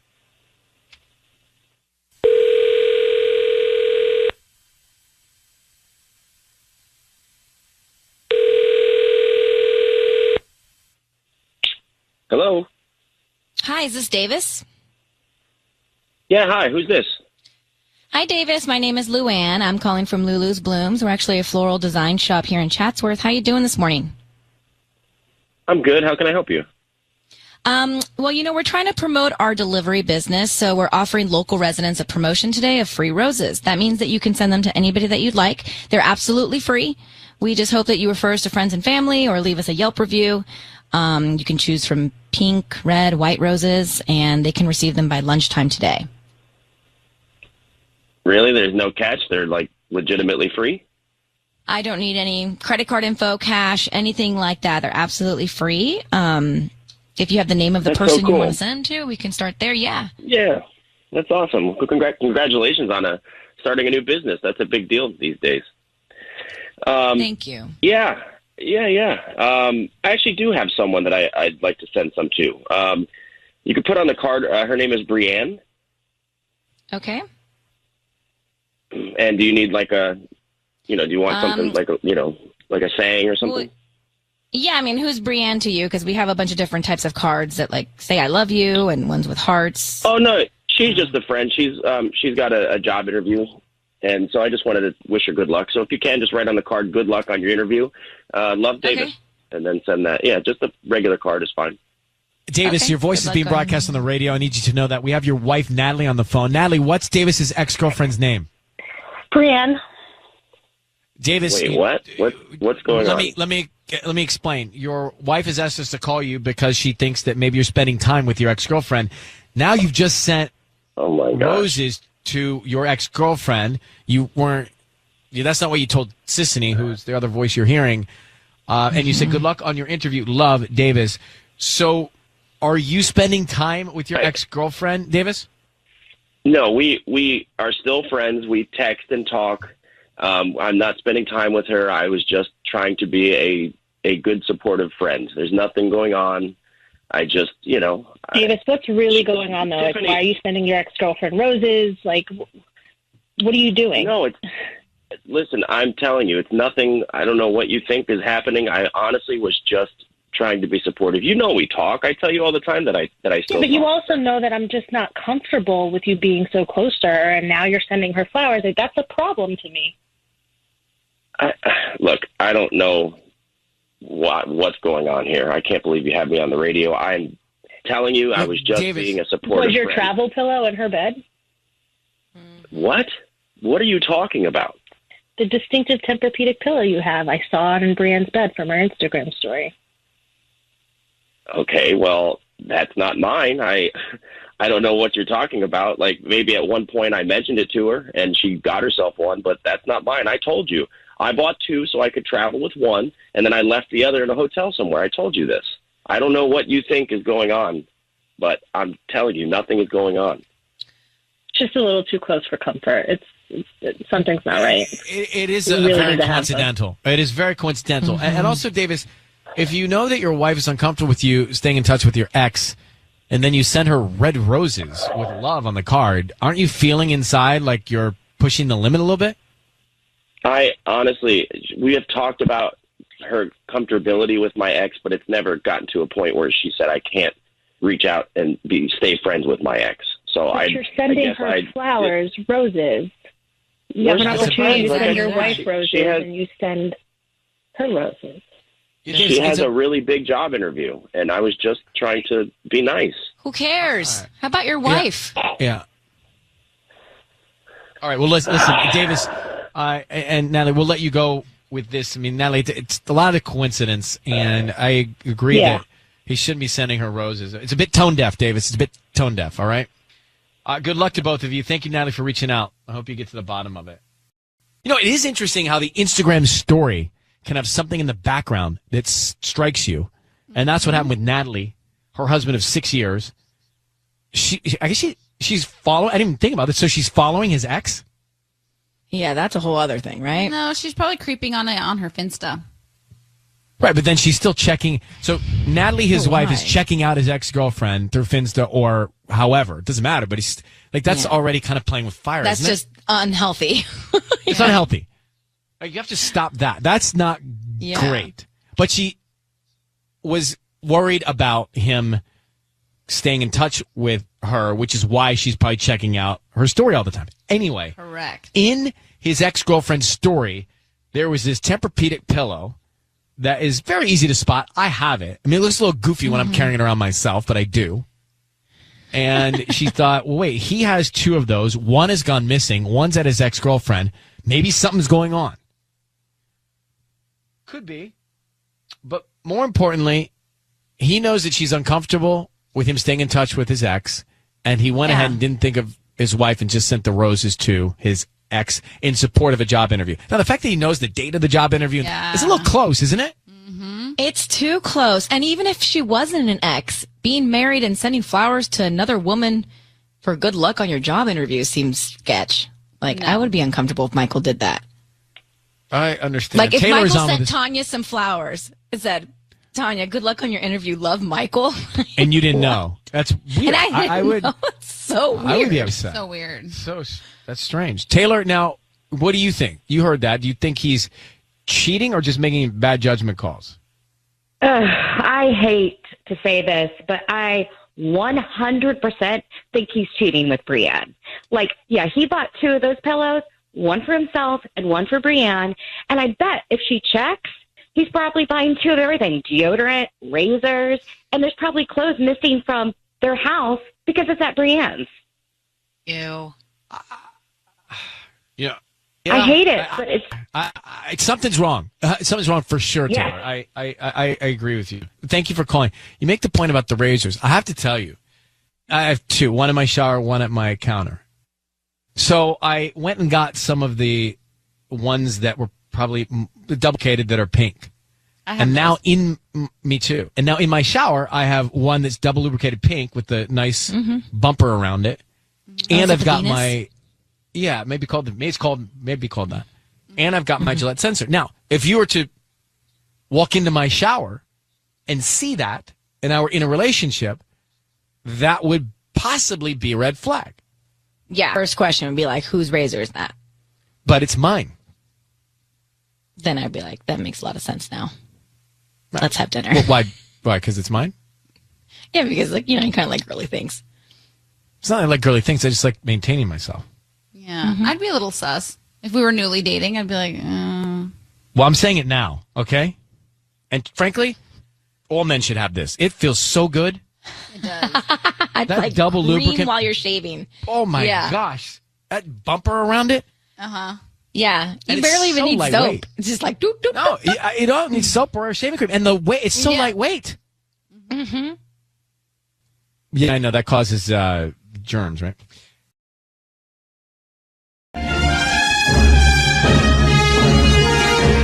All right, it's time for Ryan's Roses. So here is the deal. Let me read this email to you. And if you've got kids, you may have been through something similar to this, where your kid hears something, they repeat it, and you can't figure out where they learned it, but it's not good. Mm-hmm. It says, Dear Ryan, my son asked me a very disturbing question over breakfast the other day. He asked me what the word stunning means. He proceeded to tell me that he heard Dad use that word while talking to another woman. They were out and stopped for coffee and hot chocolate and stuff. My son said he talked to her for a long time, and he heard him saying she was stunning. I need to know who this woman is. Shauna in Southgate. So question, if a guy says to a woman, "Oh, you look stunning," is that not just a compliment, or is that beyond a compliment? Oof, it depends on the context, and it depends on the tone he was using. There's a lot of different variables But that can go into this. it could just be a nice compliment. I would agree with that. I mean, I see very nice men, and they say it in a genuine way. That's the trick. If it's genuine, like, "Oh, you're very stunning." See that tone? Harmless. But if it's something like, "I'm looking you up and down and saying it," not so harmless. Those anymore. are stunning strappy heels. Is that a 6.5 or 7? See, that's harmless. Fine, right? Like no one's taking that as a threat. Very, very non-threatening. Very non-threatening. Exactly. I think if you're a guy and you give a compliment to a woman and then you add a detailed fashion statement to that, zero threat. I think that's only you that does that, though. No. I have another friend of mine who does that. Okay, you and your other friend. Yeah, Reagan, you know who you are. All right, so let's get Shauna on the line from Southgate. She's the one that wrote in. So, Shauna, we're having this debate. Is stunning really a threatening word or not? Are you terribly disturbed by that? Because it could be just a compliment. I don't know. I mean, my husband's never called me stunning to my face, so... Herein lies the jealousy. That's the problem. So, if he has never said it to you, then he's been hiding in his back pocket and threw it out just to this random person. That's your concern. And it had to... I mean, there's no way that Braden would make that word up or hear it on, like, Sesame Street or something. You know what I mean? Right. Oh, no, they don't use stunning on... Lavish? They use lavish? I don't think so. Strappy? Not strappy either? All right. I don't think so. How long have you been married? Okay, we've been married for 7 years, together for 10. All right. Shauna? Yeah. Will you just say, Ryan, you have my permission to call and then whatever your husband's name is on Kiss FM? Sure. You have my permission to call on Kiss FM. Okay. So we're going to make this phone call to your husband. Now, Patty is out on maternity leave, so Tanya's going to come in and make the phone call right now. Okay, thanks for doing this. Okay. You're welcome. Let's see what we can find out here. All right. Good luck.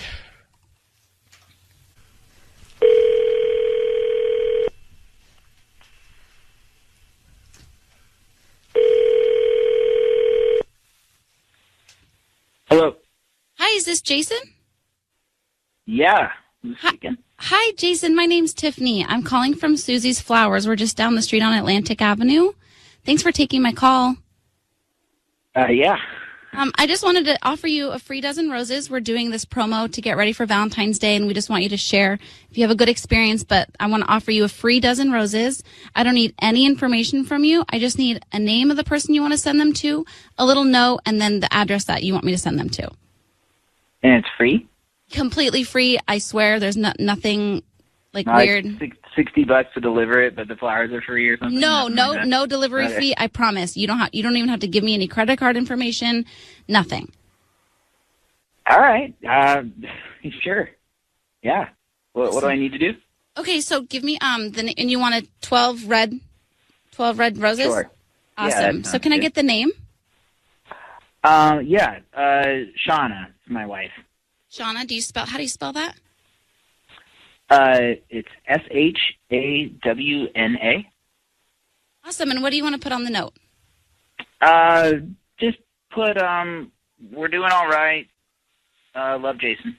Awesome. Jason, it's Ryan Seacrest and Alex who's with me. Your voice is being broadcast on the radio. Need you to know that. We have your wife, Shauna, on the line. I'm curious about a lot of things, one of which is she had us call you because she's concerned that you're cheating on her. Can I tell you why? I'm trying to process what's happening right now. Your son, Braden, asked her what the word stunning means, and then Braden said you were out getting coffee and hot chocolate, and you told another woman that she was stunning. So, do you remember that? Yes, I do. And why did you say that to another woman? What inspired that? There was this woman, Teresa. I know her. John has met her before. It's through a mutual friend. We were at a party. You said Teresa? I don't know anyone named Teresa. What, did you just run into this woman randomly at the coffee shop? Yes, and you have met her. It was at Brad's party. We talked a little while. She's, for whatever it's worth, like completely down in the dumps and going through this like breakup thing. And I know her ex, and then I just kind of thought I'd cheer her up, and I did make that comment. I've never met this person. And so, Jason, you said this to her to boost her spirits, but meant nothing by it. Sounds like you're friendly with her. Have you ever messed around with her? No, I don't have her information. I don't know her. No, I know my friend first, and I know her from a few of the parties my friends had. The last party, Shauna was with me, and we talked all together. Babe, I haven't met her. I have never heard of a Teresa. I would know who I would talk to at a party. We could go back and forth about this. She was there, and you met her. You might not. All right, so have, Jason, you might not have connected in the most wonderful. What was that? Way. Why did you say on the? Hold on. Why did you say on the card we're doing all right? That's not a great statement to make when you're sending roses. Nope. We've had a few little like arguments lately, and so that's why I wrote that. Okay, because so we are doing all right. You're not making your wife feel secure in your relationship. She thinks that you're cheating on her. Are you?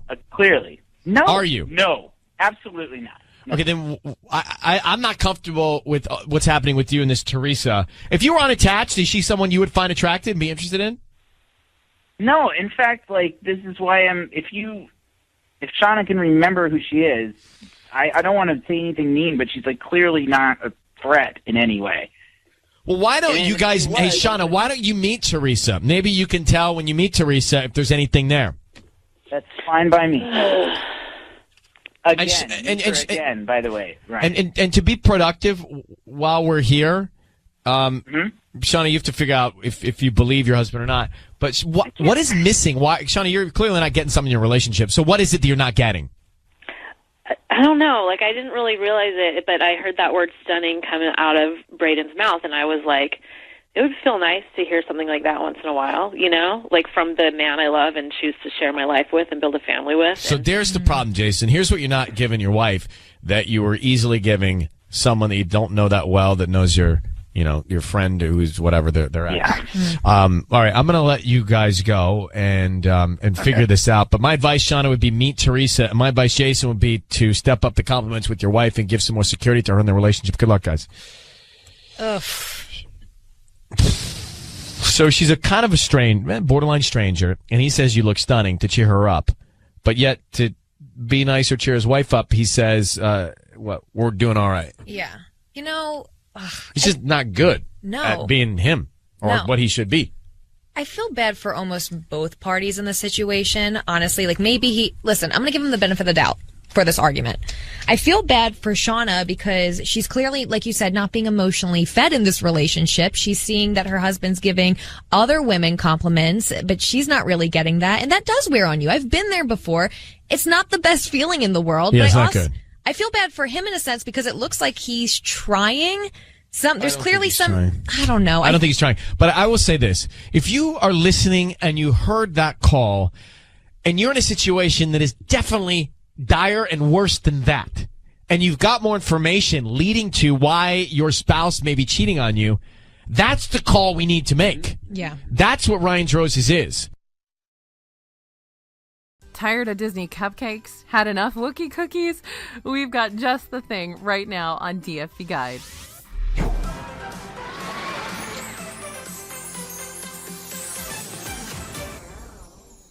Hey everybody, it's AJ for Disney Food Blog.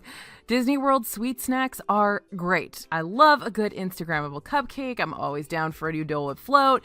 In fact, some of my favorite Disney snacks are sweet. You guys know I can't turn down frosting, but you can't have sweet all the time. So today we're bringing you over 30 of the best savory, salty snacks in Disney World for when you're done with the sugar rush. Yep, Disney World sweet snacks get a lot of press because they're beautiful and they're very, very, very crave-worthy.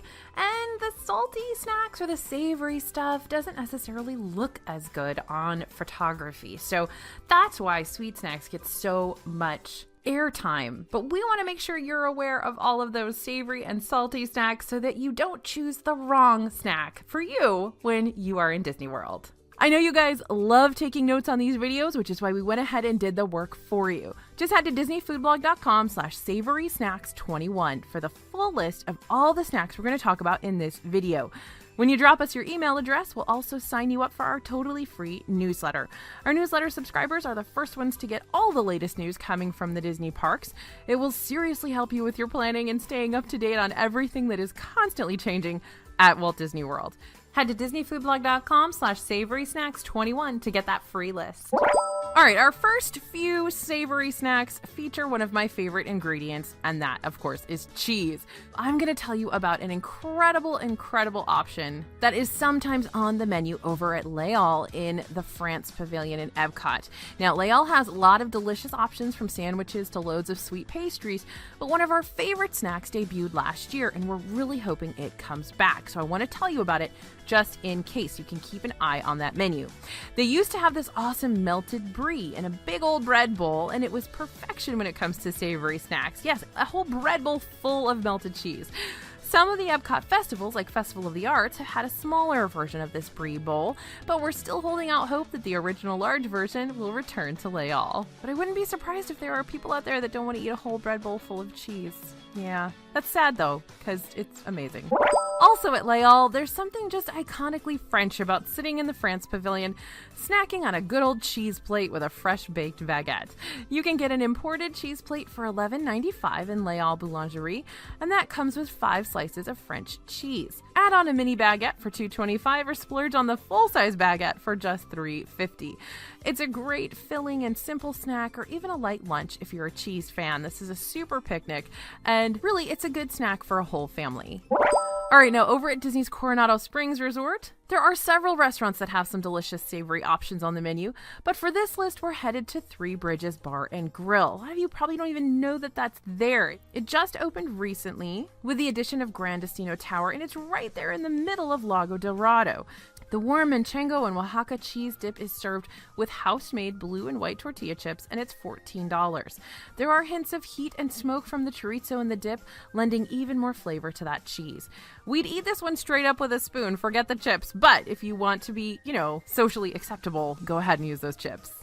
All right, now if you've watched the channel before, you've probably heard me rave about the prime rib sliders at Cruise Cup Lounge at the Yacht Club. The trio of sliders come served on the Yachtsman Steakhouse signature onion dinner rolls, which are amazing on their own, and 3 of them are $16. They're served with horseradish cream and au jus, although I recommend you also order the side of beer cheese if you can. The portion is big enough to make it a meal, especially if you pair it with some French fries to dip in that beer cheese. The Cruise Cup Lounge is still closed right now, but when it reopens, it's a great spot to grab a bite to eat right outside of Epcot's International Gateway. Remember that the hours are different here because it is a lounge. It may not open until 2. It may not start serving food until 5, so be sure to check those hours before you build this one into your plans. All right, we've got another snack at Les Halles in the France Pavilion for you. Seriously, they have so many awesome dishes where we could probably make a full video just about all of your options at Les Halles. Now, soup is probably not at the top of your list for foods you're looking to eat in hot and humid Florida, but if you're traveling during a cold snap or you're just really craving a bowl of delicious soup, pick up on this delicious lobster bisque served in a bread bowl in the France Pavilion. This is $5.95. That's a super steal for a dish like this. It's a perfect lunch. It's a perfect snack. If you are a lobster bisque fan, definitely pick this one up. It's also one of the only options you can find served in a bread bowl in Disney World anymore. They've gotten rid of so many of them, and that's such a great deal. We're headed over to Animal Kingdom for another DFB all-time favorite, those cheeseburger pods at Satuli Canteen. You can get an adult portion that comes with 2 cheeseburger pods for $11.49, or pick up the kids portion that comes with just 1 cheeseburger pod for $7.99. These things taste just like a McDonald's cheeseburger. I know. Admit it, you love them, but inside a bao bun instead of a hamburger bun. They'll please picky and adventurous eaters, and they're the perfect meal or snack before you hop in line for Flight of Passage. All right, next up, street corn at Disney World is quickly setting itself apart as one of the best snacks you can get, and you'll find it in several places around the parks in Disney Springs. Harambe Market in Animal Kingdom has a grilled corn cob with curry spices. Right now during Epcot's Flower and Garden Festival, you can get a delicious street corn that always makes our Best of the Fest list. Paradiso 37 in Disney Springs has a killer street corn that's covered in gooey melty cheese. The rest of the menu is just okay, but their crazy corn is a must-get.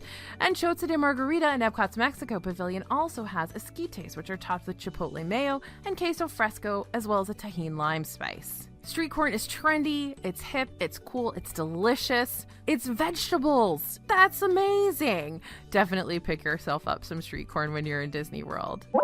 All right, Mr. Kamal's is a little kiosk in Animal Kingdom's Asia section with the most amazing seasoned fries for $5.99.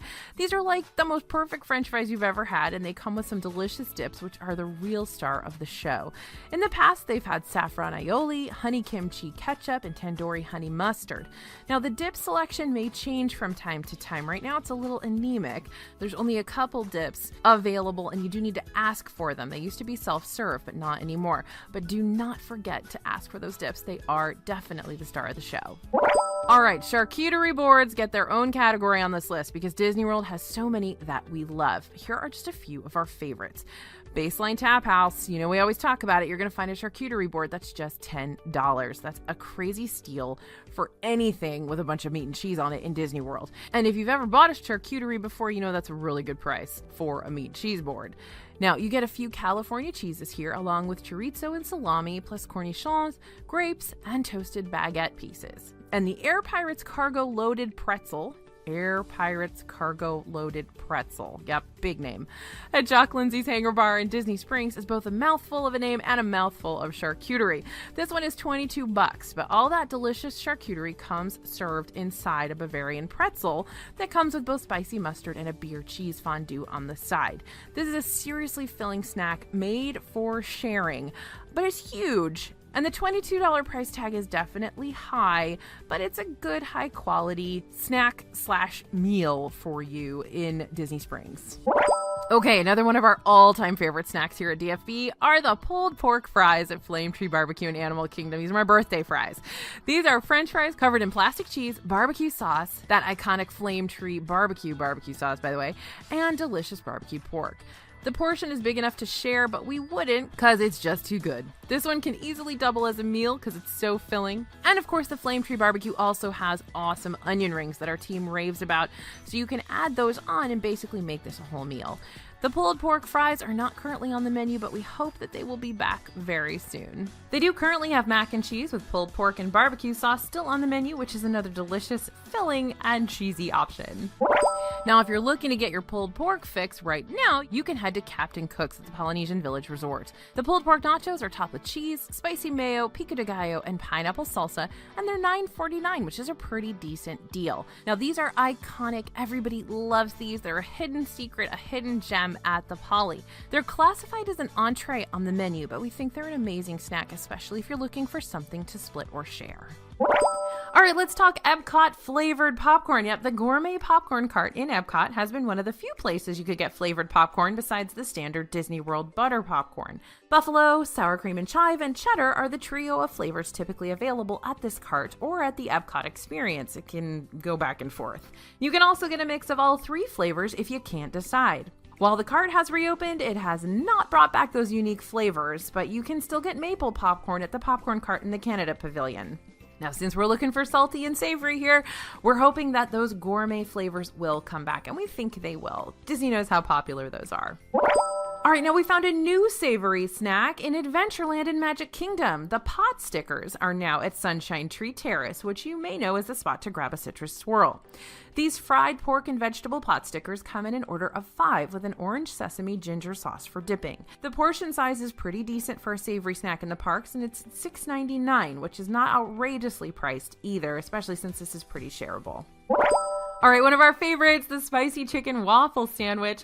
Yep, this one's at Sleepy Hollow in Magic Kingdom. And it often takes a backseat to the Nutella fruit waffle that we rave about all the time on the channel. But this savory dish can stand alone as a meal. It's very, very filling, or you can split it and have it as a snack. It's been around for over a decade. Can you believe that? I am very, very old.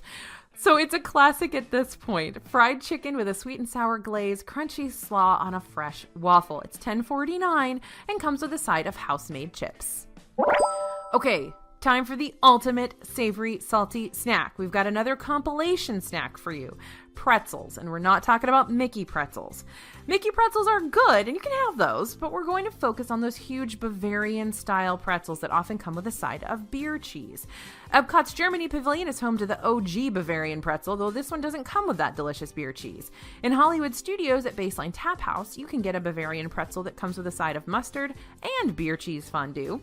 And in Animal Kingdom in Pandora at Pongu Pongu, you can get another huge as your face fresh Bavarian pretzel that comes with beer cheese dipping sauce.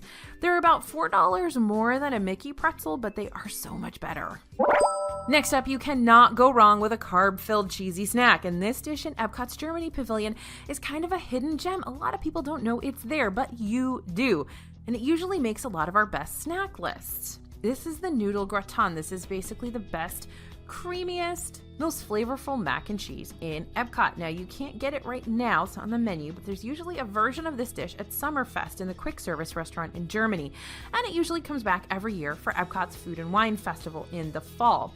You can also get it as a side dish in Beer Garden, which is the table service location in Germany. Now, when I was there at Beer Garden in November, it was a side dish. The noodle gratin, the mac and cheese, that was a side dish with the family-style meal that they served. When my friend Molly from All Ears was there, they didn't have it. Now, this was before I was there. She was there, I think, in the summer. So it comes and goes from the menu, but if you're eating at Beer Garden, hopefully you will get that noodle gratin with your meal. Now, at the Epcot Food and Wine Festival, you get pasta gratin with ham, onions, and cheese. It is delicious. It's usually under $5 too, which is a crazy, crazy deal. All right, now let's talk fries and gravy and cheese. Yep, that's right, poutine. You're going to find poutine in a few locations in Disney World. It's usually on the appetizer menu at Le Cellier in Epcot or at the refreshment port in Epcot. And of course, it's always at the Daily Poutine in Disney Springs. The refreshment port typically has specialty poutines during Epcot festivals. They even just had a plant-based poutine that we still thought was pretty darn good, even if they didn't have that traditional beef gravy and cheese curds. You can always get the traditional version at the refreshment port, but if you want some more fun and unique options, then head to Disney Springs. They're going to have seasonal versions along with Italian and Tex-Mex inspired versions of poutine, all for around $10. And believe me, that serving is absolutely massive, so it's definitely a shareable snack of poutine if you get it over at the Daily Poutine. All right, the spring roll cart in Magic Kingdom. That one's having a little bit of a controversy right now, but we are definitely talking about these. The cart is only open during super busy times in the park, and when it reopened during spring break, the spring rolls got a $2 price hike. 2 spring rolls now cost $9.50. Those cheeseburger and pepperoni pizza spring rolls are delicious, but that's a high price for just 2 spring rolls. Now, they did add a secret menu aioli sauce, which goes really well with the cheeseburger spring rolls. But if you're on the fence about whether or not you would enjoy these non-traditional spring rolls, that price tag might make the decision for you. Still, they are very, very tasty. They're kind of a cult favorite. Everybody loves these. And they've long been a DFB favorite snack in the parks. So if you're there when the spring roll cart is open, which is usually weekends only during not busy times and open every day during busy times, then definitely try these out. But get there early because they do sell out or the line gets really, really long. Now, also in Magic Kingdom, I'm going to tell you right now, Casey's Corner is the spot to grab your corn dog nuggets. Now, if you don't know what a corn dog nugget is, basically a little tiny hot dog that's been dipped in cornmeal batter. So it's like a big corn dog, except a little one. That's what a corn dog nugget is. Now, Casey's Corner is closed, so you cannot get the corn dog nuggets at Casey's, but I'm going to tell you about an under-the-radar snack combo that might have you walking over to Frontierland. Corn dog nuggets are currently available at Westward Ho, which is a kiosk over in Frontierland during the day, and often they switch over to Pecos Bills in the evening. But the big upgrade here is ordering a side of queso for dipping. That's available at Pecos Bills, so if you get your corn dog nuggets from Westward Ho, just put in a mobile order for a side of white queso while you wait. You guys know I love plastic cheese, but that white queso is so good, and this is one of my all-time favorite snack combos in the Magic Kingdom. All right, speaking of queso, we are going to head over to Epcot to La Cava del Tequila. This, of course, is the little tiny tequila cave inside the Mexico Pavilion in the pyramid. And right now, La Cava is only offering to-go drinks, but once we're able to sit inside this little tequila bar again, the chips and queso is a must-get if you're looking for a savory snack while walking around World Showcase.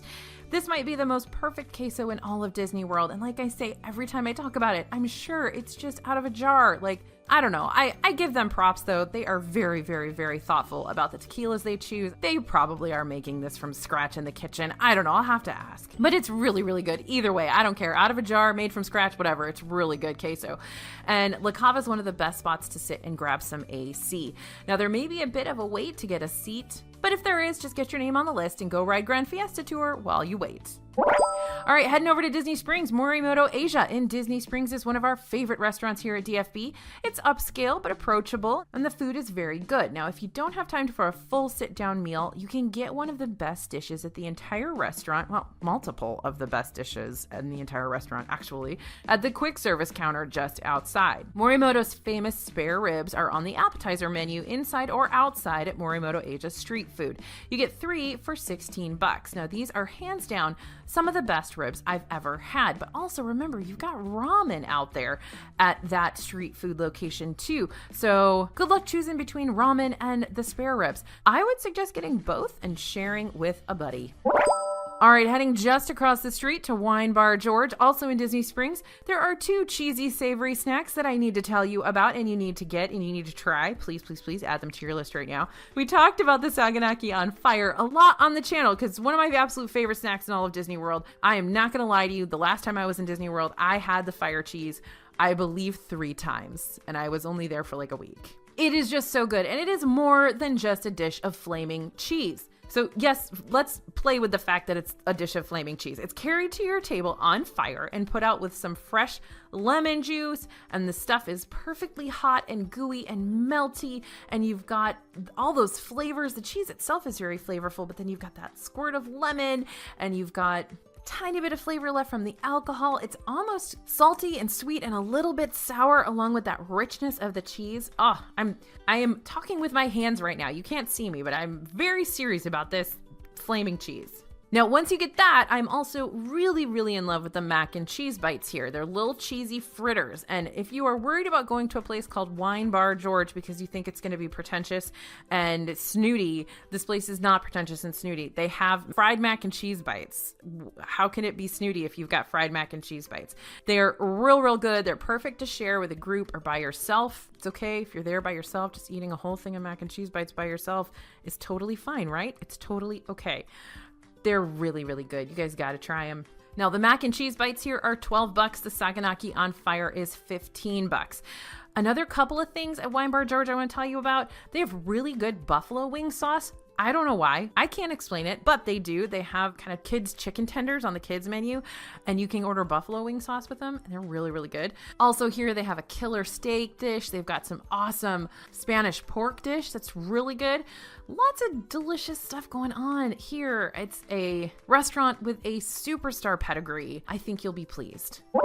All right, our next option falls a little bit further into the meal territory, but if you grab it at the Hollywood Brown Derby Lounge in Hollywood Studios, once it reopens, you can get a smaller portion that is perfect as a snack, appetizer, or light lunch. And of course, we're going to talk about the Cobb salad. This is the same recipe as the Cobb salad that was made famous at the original Hollywood Brown Derby. And I know what you're thinking, but yes, a salad does absolutely deserve to be on this list. The salad is $18, but you can add shrimp, chicken, or lobster to plus it up a bit as a full-on entree. And then again, you can usually get a smaller portion outside at the lounge. So we're still putting it on the snack list. All right, going back to Disney Springs, I'm gonna give you a second to guess what I'm gonna talk about next. Because if you guys follow the channel, if you're subscribed, you know I love this place. It doesn't make any sense, but I love it. Yep. We're talking about Chicken Guy. It may seem just like a chicken tender spot, but they have some seriously amazing loaded mac and cheese. Already, delicious mac and cheese is topped with chicken tenders, bacon, scallions, and SMC, which is Guy Fieri's super melty cheese sauce. And even if you order the unloaded mac and cheese, ask for a side of the super melty cheese sauce because it is very good and it will just basically make your mac and cheese 10 times better. The chicken tenders are also awesome on their own. They have grilled tenders if you're on any sort of special diet, if you need gluten-free, if you're keto, if you're trying to do low fat. These are just straight up grilled chicken tenders. Now, the menu might not be too big, but they've got a lot of options and they're really, really good and cheap. Like, this is one spot in Disney World that is at least somewhat affordable. So, not a lot of seating at Chicken Guy. That's my only complaint. All right, chicken fried rice. AJ, where am I going to get chicken fried rice in Disney World? Well, listener, viewer, reader. Okay, Yak and Yeti Local Food Cafes in Animal Kingdom. This is the counter service location just outside the Yak and Yeti restaurant. It has another savory snack if you're looking for something that treads into meal territory, but it's still small enough and it's still snack priced. The chicken fried rice is just $5.99. It's a big portion though. It's super tasty. It's a very, very decent deal and you can definitely share this one. This is another one that the kids really like too. So if you're there with kiddos, this is a great stop. Sit outside, relax for a little bit, have some chicken fried rice with the whole family. What could get better at Animal Kingdom? Now, if you're looking to squeeze in something sweet, the spot also has the most amazing mini mango pies, which if you live near a Kroger or a Publix, they are Kenny's pies, and you can find them in the bakery freezer section sometimes if you're near a Kroger or a Publix. All right, we got another doubleheader in the tots category. We're talking tater tots. In Magic Kingdom, you'll find tots at Friar's Nook, where they come on top of bacon mac and cheese sometimes. You don't have to order them that way, but you can get them that way for $10.49. You can also get some tots with a side of plastic cheese for $7.19 as a kid's meal, so it'll come with fruit and a drink.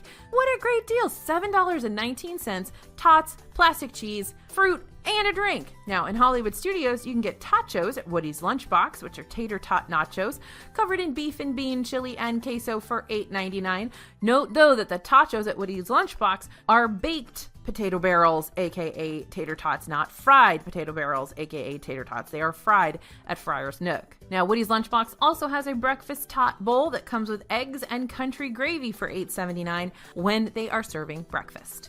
All right, the next one on the list tends to jump around a bit. If you can find it, it is typically at the lunching pad in Magic Kingdom. We've also seen it at the pretzel cart in front of the Chinese Theater in Hollywood Studios, and sometimes it's popped up at a few other restaurants and pretzel carts. Sometimes it's over at Margarita Joe's on the boardwalk. You really never know where this guy's going to be, and that's the jalapeno pretzel. Despite the fact that this one's been around for a while, the jalapeno pretzel is a fairly under the radar, though thoroughly beloved snack in Disney World. It has a delicious pepper jack cheese filling, some toasted cheese on top. Get some extra cheese dipping sauce on the side, and you are in cheese heaven, my friends. This one's $6.79 if you can find it. Now, if you still haven't gotten enough cheese, head to the west side of Disney Springs, where you're going to find a couple of food trucks, including the mac and cheese truck. And no, I'm not talking about having enough cheese. Ironically, you can never have enough cheese. You guys know this. Now, nearly everything at the mac and cheese truck has been delicious, but our all-time favorite is the bacon cheeseburger mac and cheese. If they have that when you stop by, definitely try it. And if you're looking to get your taco fix in Disney World, the Four Rivers Cantina food truck has a massive taco cone for just $11.99. You can pick your filling: barbacoa, chicken tinga, adobo pork, roasted sweet potato, to go with the lettuce, guacamole, pico, queso, sour cream, and jalapeno in this taco cone. Really, it's huge. You may not be able to finish a single one on your own, but you can certainly try and you'll have fun doing so. All right, now we're headed to Disney's Riviera Resort and the pool bar there, Bar Riva, which is one of our favorite pool bars because it keeps surprising us. The next 2 snacks on our list are going to be found at this location. Disney's been plussing up its pool bars lately, haven't they? Bar Riva, Banana Cabana got a major plus up. Geyser Point is awesome. So they're showing me something with their pool bars. First up here at Bar Riva is the baked brie. Now, you cannot go wrong with melty brie inside a puff pastry, but this thing is also huge, definitely big enough to share, and it comes served with pieces of grilled sourdough for picking up all that melty cheese. It's $10.99. Next up at Bar Riva is the Monte Cristo sandwich for $12.49. That's right, I did say Monte Cristo, which has been missing from Disney World for years, and now there is a Monte Cristo back on a menu in Disney World. We're so excited. This can definitely be a full meal for someone, or you can split it, but you absolutely must try the deep fried ham and turkey sandwich. It's iconic. Now, Disneyland, of course, has a very famous Monte Cristo sandwich that cannot be topped. This one's a little bit different. It comes with strawberry preserves rather than blackberry, which you get over at Cafe Orleans, but it's still one of the best savory dishes, under $15 in all of Disney World. Next up, we're headed to another Disney resort. I can just about promise you have not heard about these unless you are an absolute devotee of DFB Guide. I've talked about them on the channel maybe twice, so I'm excited. Okay, Coronado Springs Resort. That's right. A lot of you don't even know where that is. That is a hotel in Disney World. It's a moderate hotel. They just got a huge renovation. A bunch of NBA players stayed there for the basketball season last year. But this is a restaurant that typically doesn't make a lot of our best of lists for multiple reasons. I mean, it's out in the middle of nowhere. Coronado Springs is not easy to get to or from anywhere in Disney World. But Rick's Sports Bar and Grill is a pretty standard sports bar. I mean, it's kind of whatever you'd find in your hometown. But they have something on the menu called Wachos. Now, these are waffle fries loaded with a house blend of queso blanco, bacon, and scallions. Waffle fry nachos. Yes, please sign me up.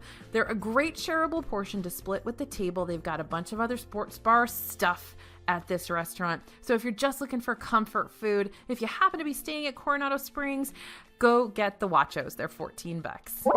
And finally, we got those chicken biscuit sliders at Homecoming in Disney Springs. This is one of our absolute favorite brunches in Disney World over there at Homecoming. They also have a fantastic moonshine bar with unique and fun cocktails. But if you only have time to stop in for a snack and a drink at the bar, I highly recommend you grab the chicken biscuit sliders.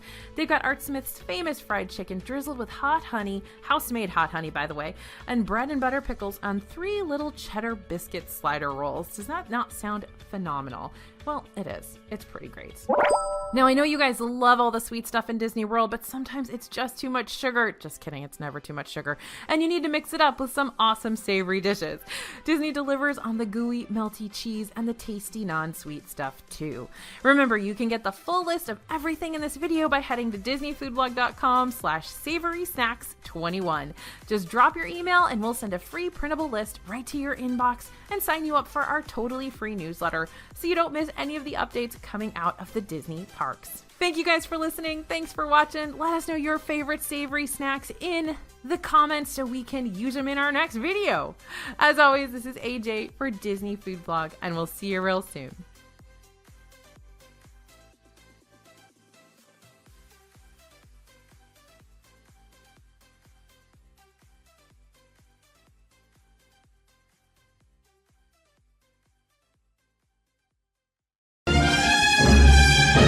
So we have to do this, Ryan's Roses. We have to do it right now. Dear Ryan and Sissany, my husband drives for Instacart. He does late night shifts. I track him to get an idea of when he might be home. The other night, I checked it out around the time he's usually done, and he was somewhere in Pico Rivera. I thought, oh, good, he's going to be home soon. There in Montebello. An hour later, still not home. He's still in the same location in Pico. Weird. So, Lori, good morning. Thank you for coming on. Good morning. I'm just going to ask one question. Mm-hmm. Have you asked your husband about why he was in Pico Rivera not moving for that 1 hour or hours? I did. Yes, I did. And what was his response to that? So he said it was bad service. You know, sometimes it just doesn't update. But it does update. I've never seen it do that before. So, do you think he was lodging? I really hope not. Like he jokes about it. He says, "Oh, well, you think I'm cheating on you? You think I'm the sexy Instacart guy? Oh, you think?" And then he said, "I was watching too many Real Housewives shows." So is that a sign of guilt when they bring it up, when they mention it? Is it they mention it out of guilt because that's what they're doing? No, I would think so, maybe. Let's do this. Let's call him, and we'll offer him some roses, see if we can find out, okay? Okay. Okay, hang on. We'll do that next. We are calling Lori's husband, who was being tracked. He's an Instacart delivery person, and she tracked him, and he was in Pico Rivera late one night for a couple hours, and he said, "Oh, it's just, the app wasn't updated." She thinks that he was at someone's home, maybe cheating on her. Right. How long have you been married? We've been married for about 3 years. Okay, here's the deal. We're going to offer him some roses, your husband, find out who he sends them to, who's top of mind.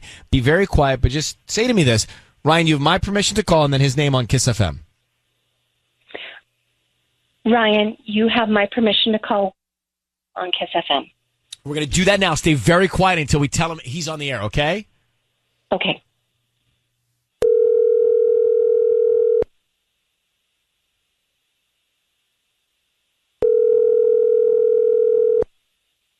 Hello.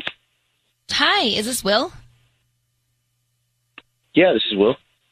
Hi, Will. My name is Vivian. I'm calling from V's Flowers. We service the Montebello area. How you doing this morning? I'm doing good.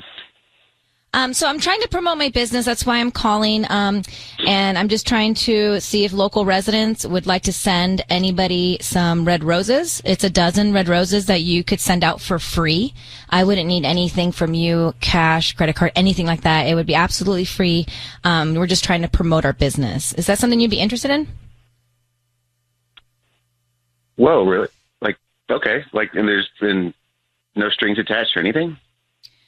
We just hope that if you like us, or whoever you send the flowers to, if they like the arrangement, you just refer us to friends and family. That's how we're trying to spread the word. We can start with the name of the person you want to send them to. Yeah. I'm totally down. Okay. So I just give you just the name of the person we're sending it to? Yeah, because I can put it on a card. What's their name? Lois. Okay. And what would you like to put on the card? Just stay safe and love you. Stay safe and love you. Mm-hmm. Uh-huh. Okay, great. I'll sign that from you, and these can get out today around lunchtime. Will, your voice is being broadcast on the radio. Just need you to know that. My name is Ryan. Who is Lois? Lois is my grandma. I'd like to bring in your wife, who's listening to this now. Lori, is that true? Yes, Lois is his grandma. Will, the reason we're calling you is because your wife shared with us some intimate detail. She told us that you were in Pico Rivera.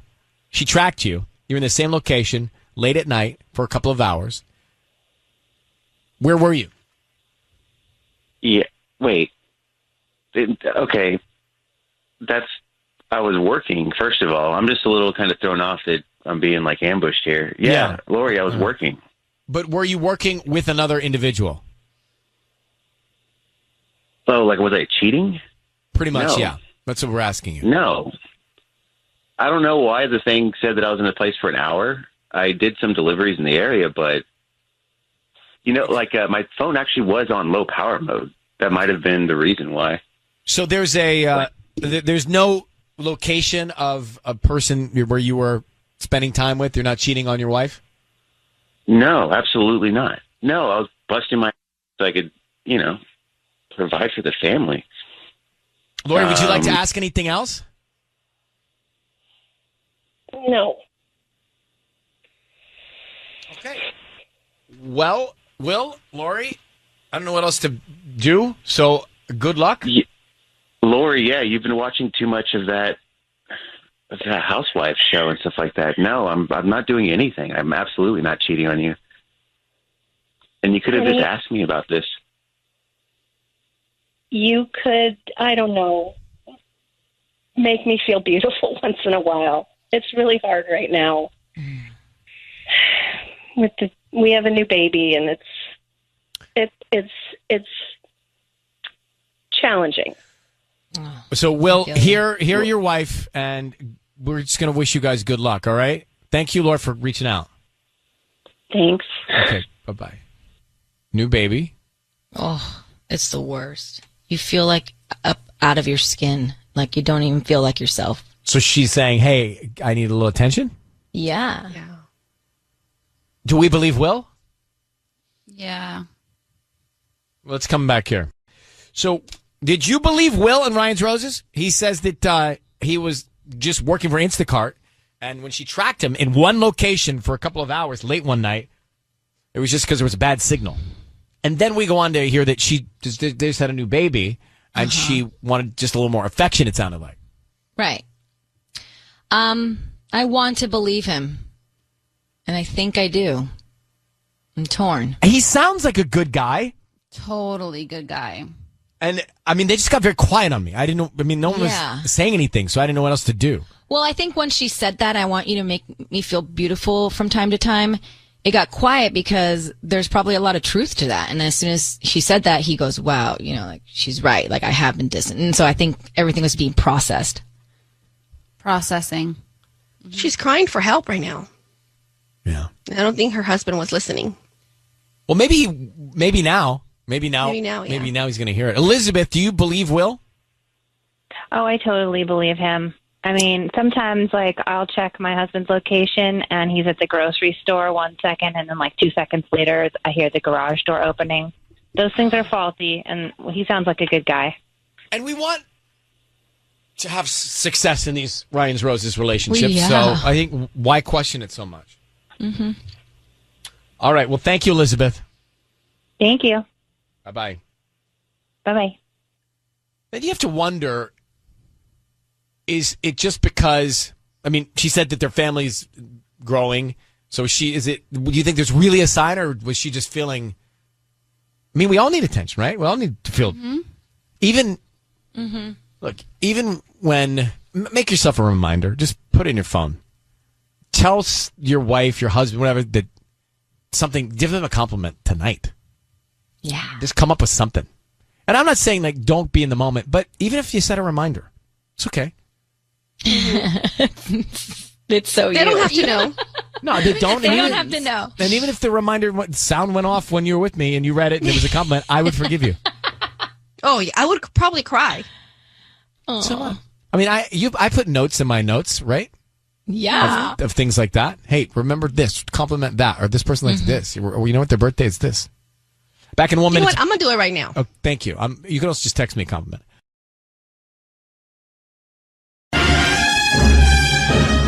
It's time for Ryan's Roses. So Maggie is on the line. Maggie, thank you for reaching out. Let me get this straight. Your husband has a job opportunity in the Bay Area, and he doesn't want you coming along to the interview process? Well, kind of, yeah. So he's been working up there on kind of like a trial basis, and they just offered him the job officially. But and he doesn't want like, you to move up really there with him? adamant. Yeah. And I mean, listen, his reasons make sense, but like, I just can't help but feel like it's because of this woman he's working with really closely up there. Huh. Yikes. Because I mean, if you're starting a new job, it's exciting to have obviously you want your companion with you, right? No, Absolutely. So if he's going to work in the Bay Area, you're going to live in Hawaiian Gardens? That's his expectation? He thinks we should do like a year trial period first to make sure it's a good fit for him. Yeah, I mean, a year without being with her? Oh, I Okay, couldn't. I mean, it's complicated. I got it. Okay. But yeah. No, I mean, you like, need to we figure out see a each other. schedule. How long you been married? 3 years. Okay. Any kids? And we bought a house 2 years ago. So he's like, we just bought our place. I don't want to sell it yet. And it's so expensive up there. And I don't want you to quit your job. You know, like, it all makes sense. And, like, he's like, let's wait to make sure it's, like, a long-term solution. But who's the woman that you're worried about? Who is this woman? Patrice. Patrice. Patrice. Patrice. Okay. With a P. Hold on 1 second, Maggie. We're going to call your husband and see what we can find out next, okay? Okay. Maggie's on the phone. her husband's got a job opportunity in the Bay Area and is adamantly saying, hey, I'm going to go up there. You stay down here. Let's try it for a year and see what happens. Now, I couldn't do that. I just don't know that would. I like the companionship, right? I like to be with somebody, even if we don't talk at the end of the day. Yeah, especially that early on in your relationship, right? It's like married 3 years. Like, you want to be with each other all the time. So, are you saying that changes? It does, because my parents, when I was in college, my dad moved to Mexico City for like 5 years. Oh, that's right. That's crazy. And they were like, this is awesome. Yeah. They both had a break from each other. Yeah, all right. So listen, Maggie, we're going to call him now. Just say, Ryan, you have my permission to call, and then his name on Kiss FM. Go ahead. Okay. Ryan, you have my permission to call on Kiss FM. Okay, we're going to do that now. Be very quiet until we find out who's top of mind. Maybe it's Patrice, maybe it's somebody else, and then what he writes on the card, okay? Good luck. Okay.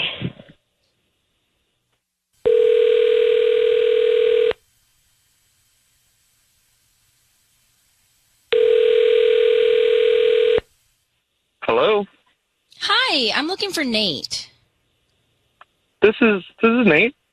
Hi, Nate. My name is Willa. I'm calling from the Floral Garden. We're actually a flower shop here in Hawaiian Gardens on Norwalk near Carson Street. How you doing this morning? Hi. Good. How are you? I'm good. Thank you for asking. So we're offering our local residents a promotion today of free roses. This happens about once a month. We pick people at random. Today you've been selected to send a dozen free roses to anybody that you'd like today. Oh, all right, cool.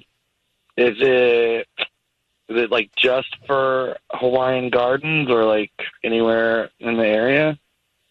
We service Hawaiian Gardens and surrounding areas. We can also ship elsewhere in the U.S. We just wouldn't be able to do that today. We might need at least 24 hours for that.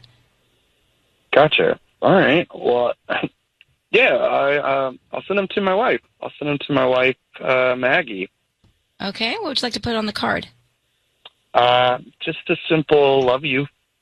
To Maggie, my wife. Just to love you. That'd be great. Hi, Nate. Ryan Seacrest.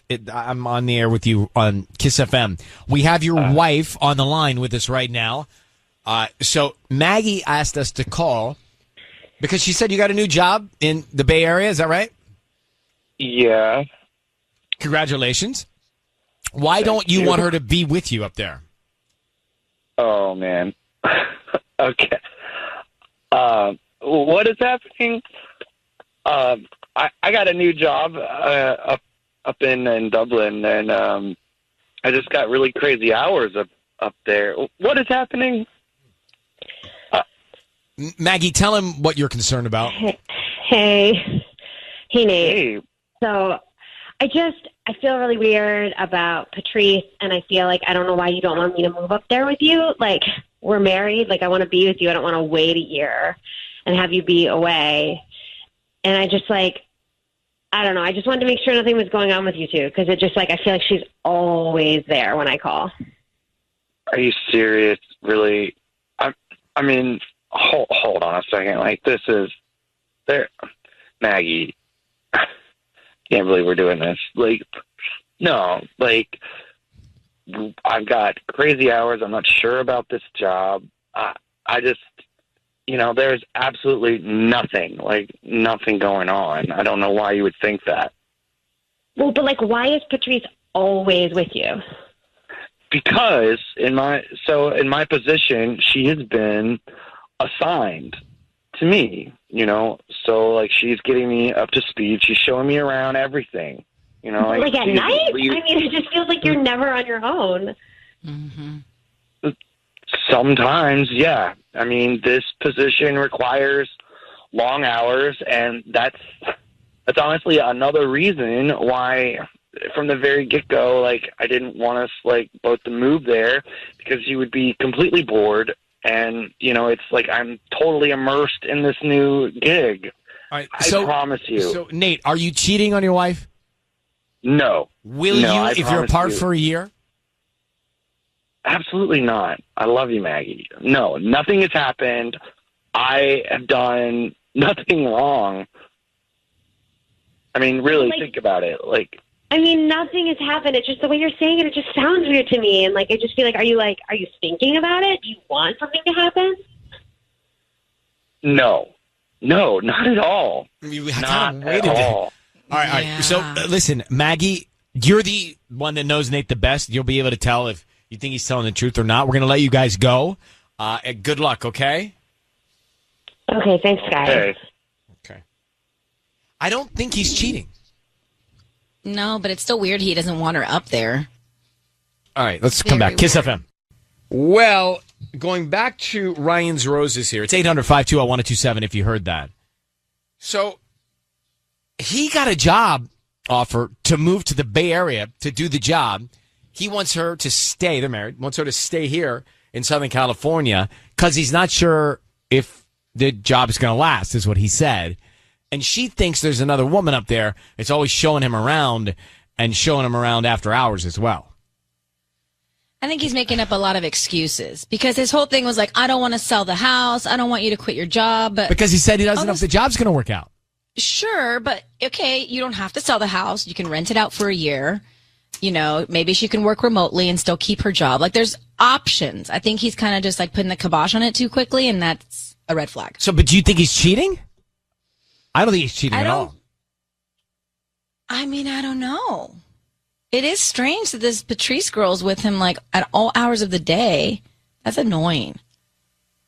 Well, you wouldn't like it, but it doesn't mean that Michael's cheating. Like would you like it if somebody was with your significant other at all hours of the day and they were like, you know, up north in a different city? I mean, it wouldn't be my not first answering your choice, calls. but I wouldn't think my SO's cheating. I think after some time you would. No, I would trust my significant other. Who is my significant? Hypothetical. Let me. Wow, we could make a whole break out of that if you want to get into it. Well, let's get into Catherine's mind. Let's go to Catherine's head on this. Catherine, good morning. How are you? Good morning. I'm well. How are you? I'm well as well. Thank you. So, what do you make of it? He takes the job in San Francisco, but he doesn't want her to move there yet.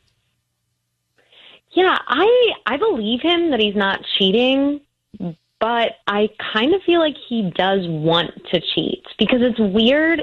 It's like very complicated that he doesn't want her to move up there yet. That's really weird. Like when you're married, it is unconventional. Like that's your teammate, that's your partner, and it's weird that he's like thinks that she would be a nuisance up there or something. Like he's not treating her like a partner. Sissany will be the one to tell you here that after you're married for a while, not so bad to not be with them every single day. Yeah, little break. Break. Makes the heart grow fonder. But that's a long break. It is. Yeah. And they've only been married for 3 years. It just seems too new and too fresh to just be like, okay, I would be so sad if Michael was away for a whole year. There's no way. So do you think he's cheating, Catherine? I don't think he's cheating yet, but it seems like he's trying to set the circumstances in his favor to cheat. Like, I feel like he wants to. Ew. All right. Well, thank you for calling. Appreciate it.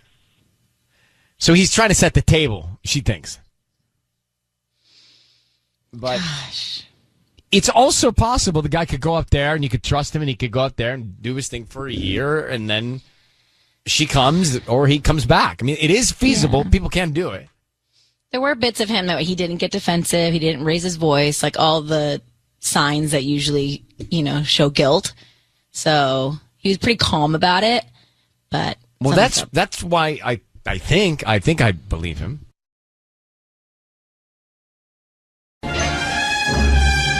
All right, it's time for Ryan's Roses. Let me read you the email, and then we have got Rebecca and Chino on the line. She says, Dear Ryan and Sissany, my husband's really close to his sister, but recently he's been talking to her a lot more, which I didn't think much of until I overheard his friends say something to the effect of, are you going to tell her? He's hiding something, that is for sure. It's Rebecca and Chino.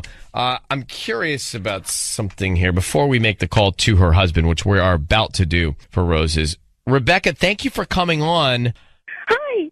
Hi. I have a question for you, just so I'm clear here. We're about to call your husband, as you've asked. You say you're concerned that he's talking more to his sister. Tell me what makes you concerned about that. always been really close to his sister, but he's been talking to her a lot lately, and I'm kind of worried that maybe he's going to her for advice about maybe if he's having an affair. Because not that long ago, we were at a party, and he was talking to his really close guy friend, and I walked up and I heard his friend say to him, "Are you going to tell her?" And then I was like, "Hey," and they got real quiet and they didn't say anything, and he didn't bring it up again. And then now he's like calling his sister all the time, and so something's going on that he obviously doesn't feel comfortable talking to me about. Right. And so the only thing I think is that it has to be an affair, because like, what would he go to her about that he wouldn't come to me about? I see. So you think he's confiding in his sister about something he's hiding from you? Yeah. I'm clear. I got it. Rebecca, hold on. I don't want to wait any longer. We're going to come right back and call your husband here. So we have Rebecca on the line. Patty, get ready to make the call. It's Ryan's Roses. It's happening right now with Rebecca, who knows her husband is hiding something because she overheard her husband's friend say, "Are you going to tell her?" Mm-hmm. She also knows that her husband has been confiding in his own sister, and she thinks there's an affair. Yeah. Rebecca, how long have you been married to your husband? A year and a half. Okay. We're going to call him. Patty's going to offer him some roses, and we're going to try and find out who is on his mind and who he sends the roses to, and then what kind of sentiment he puts on a card, okay? Okay. I need you to be very, very quiet until we tell him he is on the air. Got it? Okay. Good luck. I hope we can find this out for you. All right, hold on one sec. Here we go. Patty, you ready? Yes, I am.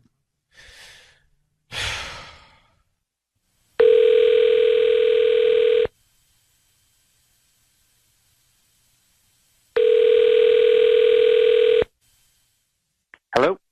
Hello, Jerry? Hi.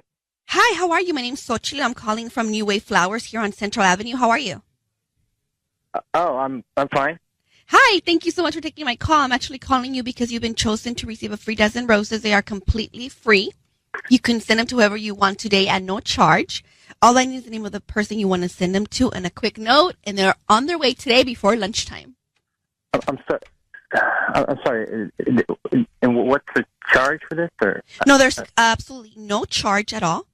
We're actually just promoting our delivery service today, and they will be sent to you, to the person you want to send them to, completely free. And it includes a nice little note. And all I do ask is that if you know anybody else who would like to get flowers here in Chino, that you refer them to us. Okay. Yeah. Well, okay. Why don't we send them to Rebecca? Rebecca, and what do you want to put on the note? No. Just have them be like a surprise. Okay. And do you want those today by lunchtime? Yeah, that'd be great. Jerry, it is Ryan Seacrest, and I want you to know that your voice is being broadcast on the radio. You are on the air with us. I have your wife, Rebecca, on the line, the recipient of that nice gesture. Mm-hmm. How are you, Jerry? I'm okay. Good. I don't understand. let me give you some clarity. We are calling you. Rebecca, will you tell your husband why we're calling him? Hi. I honestly, I didn't know if you were going to send the flowers to me. I thought maybe you'd send them to someone else. Who would I send them to? Why would I not send them to you? I don't know, but you're acting very weird and suspicious, and you're calling your sister all the time, and I don't know. I thought maybe you're having an affair. No, Rebecca, I'm not having an affair. That's no. I would never do that. What's going on with you? You mean why I've been calling my sister? Yeah, and she also overheard your friend say, "Are you going to tell her?" So what is it that you're not telling Rebecca? Oh, okay. I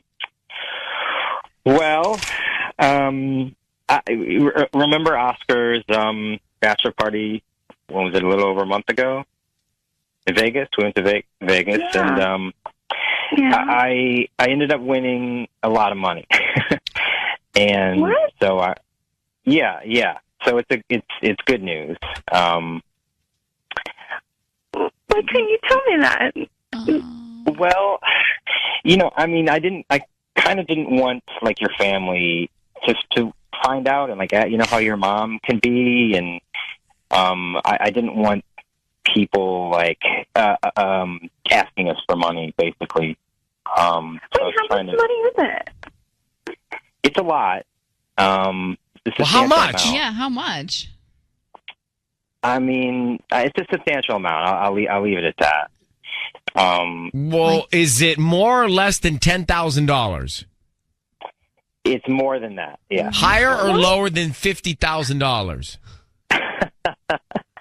Higher than that. Oh my god! Higher than $50,000? Yeah. Higher or lower than $51,000? I'll just leave it at high. It's higher than 50,000. Lower than 100? No, I'm not lower than 100. Oh my gosh! You made over $100,000 gambling at a bachelor party in Vegas, and you're not telling your wife about it. Do you have proof of this? Yeah. Do you have proof of the money? Sure, of course. No, of course, of course. Well, you need to produce that. Rebecca would like to. Rebecca, I'm speaking for you, but wouldn't you like to see the proof of this? Exactly. I just like that you would keep that from me. It's been weeks.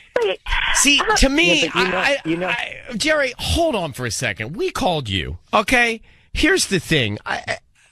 Congratulations. That's life-changing. That's life-changing. Yeah, exactly. You're in a marriage with your wife, and you have to keep that a secret. That's not great. This is so maybe he's not cheating, Rebecca, but the fact that he can't tell you this worries me. I got to be honest with you. Mm-hmm. Like, what else are you keeping from me? Also, like, I'm not keeping. How do we know, Jerry? If you can't tell your wife about this, what other secrets do you have? Well, she knows the reason that I can't tell her. It's her family is kind of takers. Like her brother and her brother. You got to be able to trust your wife. Yeah, you have to know that you can tell your wife something and she can keep it from her family. Rebecca, I think you call this good news. This is bad news. You can't even trust your wife. Yeah. Well, I didn't want to put. It's her family. It's sensitive. I didn't want to put her in. No, but it's your hold on. It's your family. Is your wife. Your family. Forget about her family. What about your family? Totally. Well, my. What do you mean? My family. My family is. No, your family is. Do you have kids, Jerry? We don't have kids. No. Okay, but then your family is your wife. Yeah, and her family is your family now. Right. But your immediate family is your wife. And I don't like that you can't tell. Look, I'm thrilled for you. But you should be able to share that with the woman that you committed to, right? At least telling her about it. So I was just worried about people trying to, take money from us, asking for money all the time. But my family is your family now too, and if they wouldn't ask for money if they didn't need it, and we're all one family.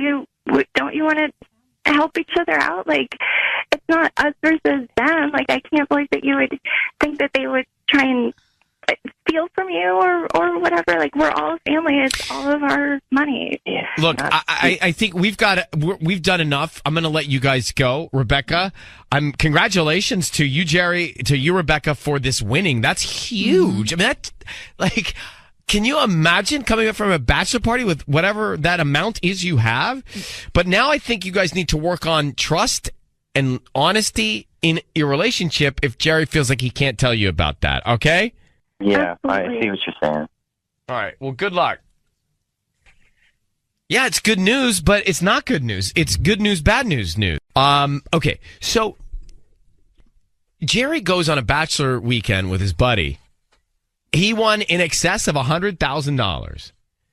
But he kept that a secret. He told his sister, he told his buddies, but he didn't tell his wife. And he says, well, wait, he sent the roses to her. I'm not cheating on her. I'm just lying to her. And that's terrible because he said he didn't want her to tell her family. But he says to his wife, oh, no, it's good news. I won all this money. That is good news. But the fact that he is not in a relationship where he feels comfortable enough to tell his wife, but can tell his friends and his sister that he won the money is bad news. Yeah, I feel like there's obviously something bad there if he can't trust his wife to not, tell her family something. Well, that's the thing. If something if something like this is going on, look, what is the reason? The reason people are concerned about cheating is trust. Mm-hmm. He doesn't trust his wife, clearly. So at the end of the day, once again, we're talking about a doubt of trust. He's covering it up from her, but he's even telling his friends about it, but not telling his wife. He said I would be pissed. He didn't want to put her in the position to have to lie to her family. But he should put her in the position to have to not. I don't know. I mean, I don't know about the lie, but she should have the information. Patty, your hand is in the air, and I like it.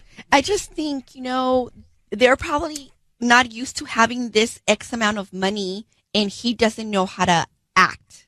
So he was trying to figure out the best way to approach this. I don't think he was deliberately trying to hide this money from her family. It's like, okay, I have all this amount of money that I just won overnight. I have it now. Like, I don't know what to do. I don't know how to tell anybody about it. But he told his friends and he told his sister.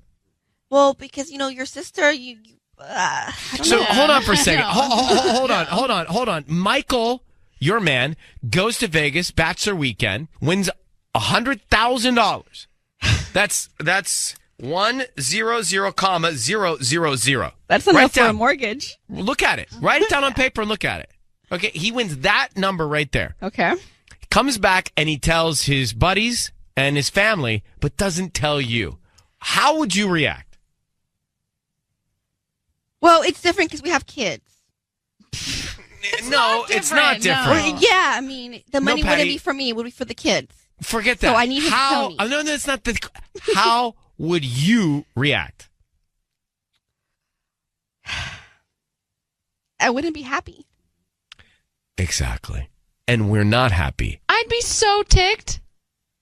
I mean, I'd be kind of thrilled, but also ticked. Right, I mean, right. I would be happy, unhappy. Right. Which is a really interesting conflict. Yeah, like you'd be so excited when he told you, then you'd be like, it took you a month to tell me this? To tell me? Yeah, so it'd be the most dichotomous, crazy argument of happy, complete unhappiness, like jubilation and distrust. Jubilation. Way to bring that word in. Good one.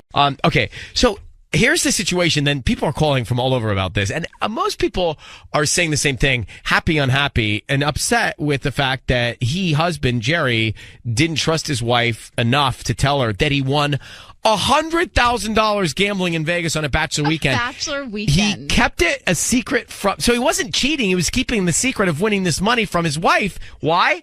Because he was worried that his wife's family would ask for some of it. But he went and he told his friends, and he went and he told his sister. Yeah. So I got I just look, if you're in a relationship where you can't tell that to your significant other, then you have a trust issue. Beyond trust issues. You don't not have a trust issue. Mm-hmm. You do have a trust issue. Let's grab Tatiana. Tatiana, are you there? I'm here. So you say your husband would lie to you about going to strip clubs. Oh, no. Yeah, I just think that men who lie or hide or have secrets are, there's something bigger going on, and it's not okay. Married men shouldn't be frequenting strip clubs, but certainly they shouldn't be lying to their wife about it. How did you handle this with him? For him, I sent him to counseling. Like I said, if you have secrets that are that you feel you're afraid your wife is going to find out, then there's something bigger going on, and it has nothing to do with the wife. It has to do with the man, and you better get help for them. Like, they need help. Like, there's something going on. It's not okay. It's true. It's true. All right, Tatiana, thank you for listening to us. Well, I mean, a strip club and winning the money is very different. But it's still lying. What she's saying is it's the bottom line is lying, and transparency is, I think, the answer to any successful relationship. Yes, Tanya, and yes, Patty. Yes and yes. I think yes, Tanya, and I think yes, Patty. I think a strip club is like a problem, and not telling your wife right now that you won the lottery, but planning on telling her later is more like, let me get all my ducks in a row. No, they're both issues. Let me get my ducks in a row. They're just different issues. Let me go talk to my wife about this. No. You cannot tell your buddies you won money in Vegas and not tell your wife, and then tell your family and not tell your wife. You tell your buddies and your sister because they're not the ones that are going to be managing this money. You and the wife.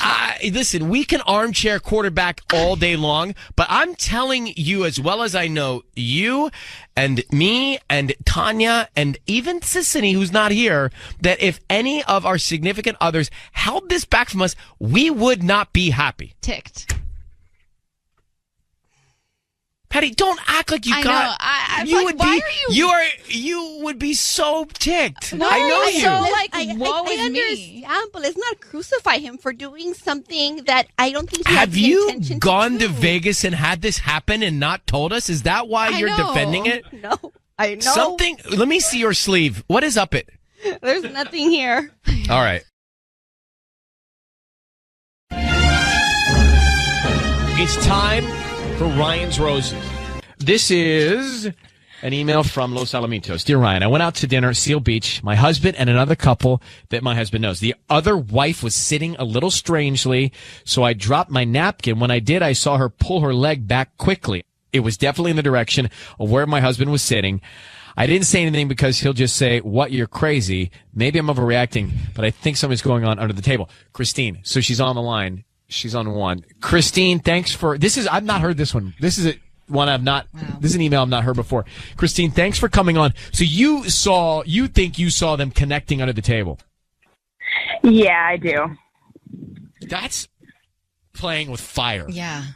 Yeah. It's one thing he's cheating. It's another thing that he's cheating and he's taunting you by doing this under the table, keeping a straight face above the table, and then playing with her foot. And by the way, let me tell you something. Playing with someone's foot is very intimate. It really is. It's very intimate. Well, and I think that's what I saw. I'm not, I might be overreacting. I just want to be sure. Are you jealous of this other woman in any way for any reason? I mean, aside from her behavior and his behavior that night, that seemed like something was up. Something was weird. Can you imagine, being, having a couple with you and then being worried that the other woman's doing something? You're both married? It's awful. It's really bad. How long have you guys been friends? Well, so this is a friend of the guy. Her husband is a friend of my husband's. And so my husband suggested that we go out with them, which he doesn't typically do. He's not one to set up plans. So I don't really know this couple very well. And that was also suspicious to me. Wow. All right. How long have you been married? 7 years. We're going to make the call and try and find out if there's an issue here, find out who he sends the flowers to. What's her name? Olivia. Just jotting that down. Olivia, or Sisney's going to offer him some roses, and we're going to find out who he sends them to and then what note he puts on the card, okay? Okay, thanks, guys. Right, good luck.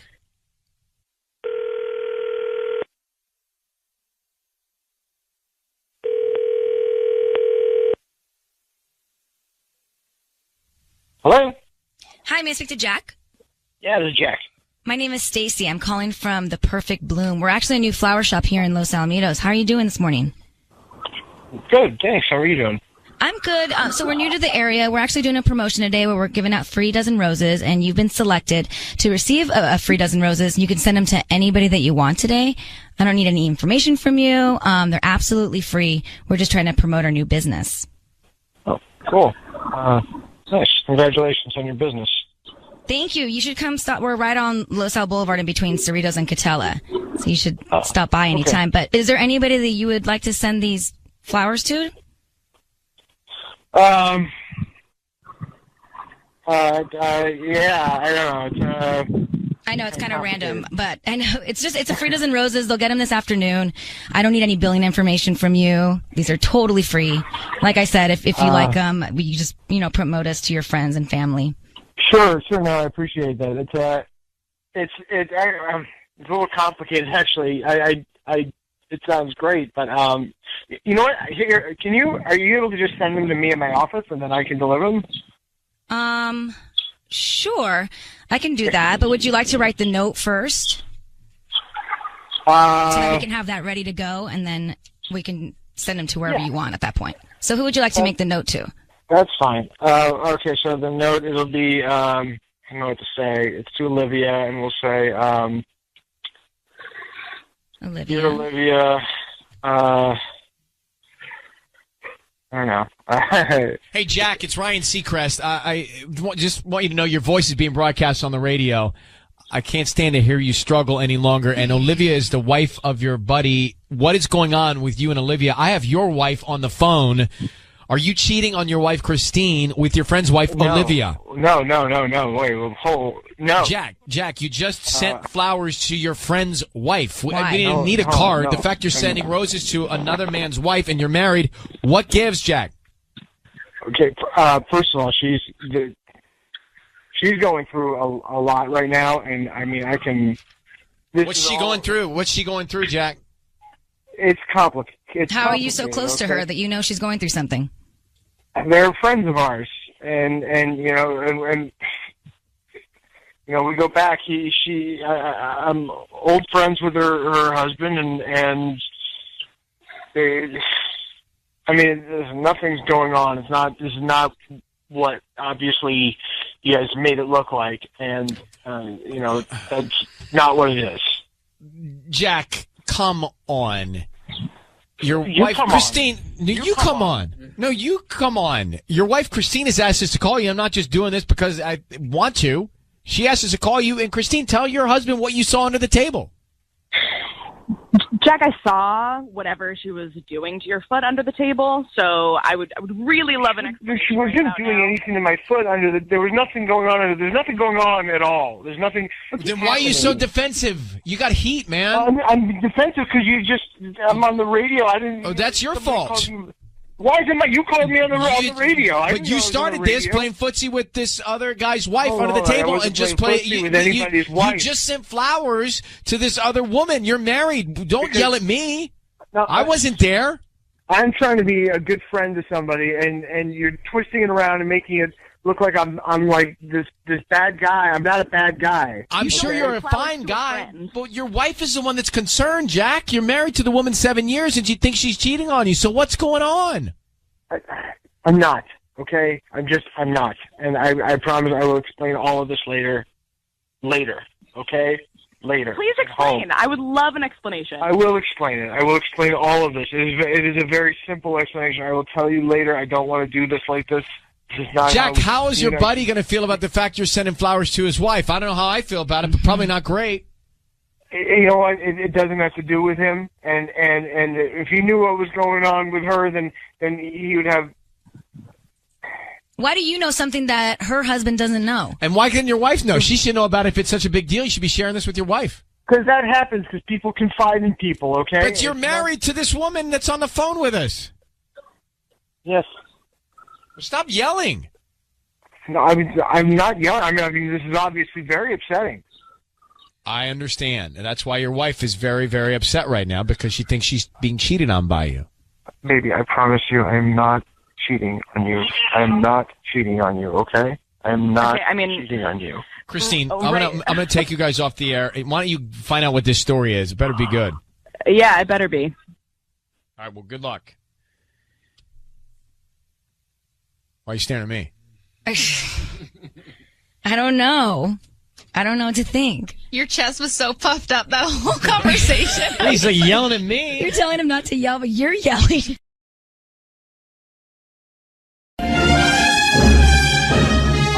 Let's get into Ryan's Roses right now. If you've been waiting, don't move. Angie is on the phone with us. Dear Ryan and Sissany, my neighbor told me that a blue car has been coming to our house and a woman has been getting out of that car.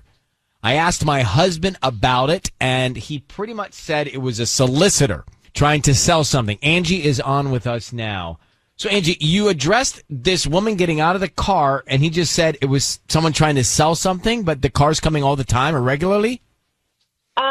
Yeah. So my neighbor said that, that she saw this car, keep pulling up and a woman coming out, and while I was gone at work, and my husband got into, he was really, really angry, and he just said, his immediate response was maybe it's a package delivery because, sometimes Amazon drivers will use their own cars or something like that, or maybe someone's selling solar panels, which happens in our neighborhood. So, and he said they come by all the time. So I don't know. And then neighbor also works from home, and her office window directly faces our house.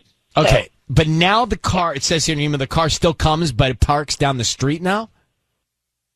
Yeah. So the neighbor told me recently that she's been seeing the same car, but like since that conversation, it's now been parking down the block. Interesting. All right. Wow. How long you been married, Angie? Like 4 years. Okay.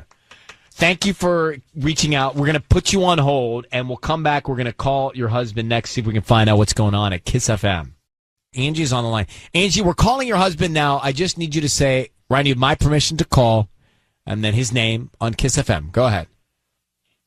Yeah, Ryan, you have my permission to call. Okay. We're going to do that now. Be very quiet until we find out what's going on here. Sisney's going to ask him some questions, okay? Okay. Okay, good luck. Here we go.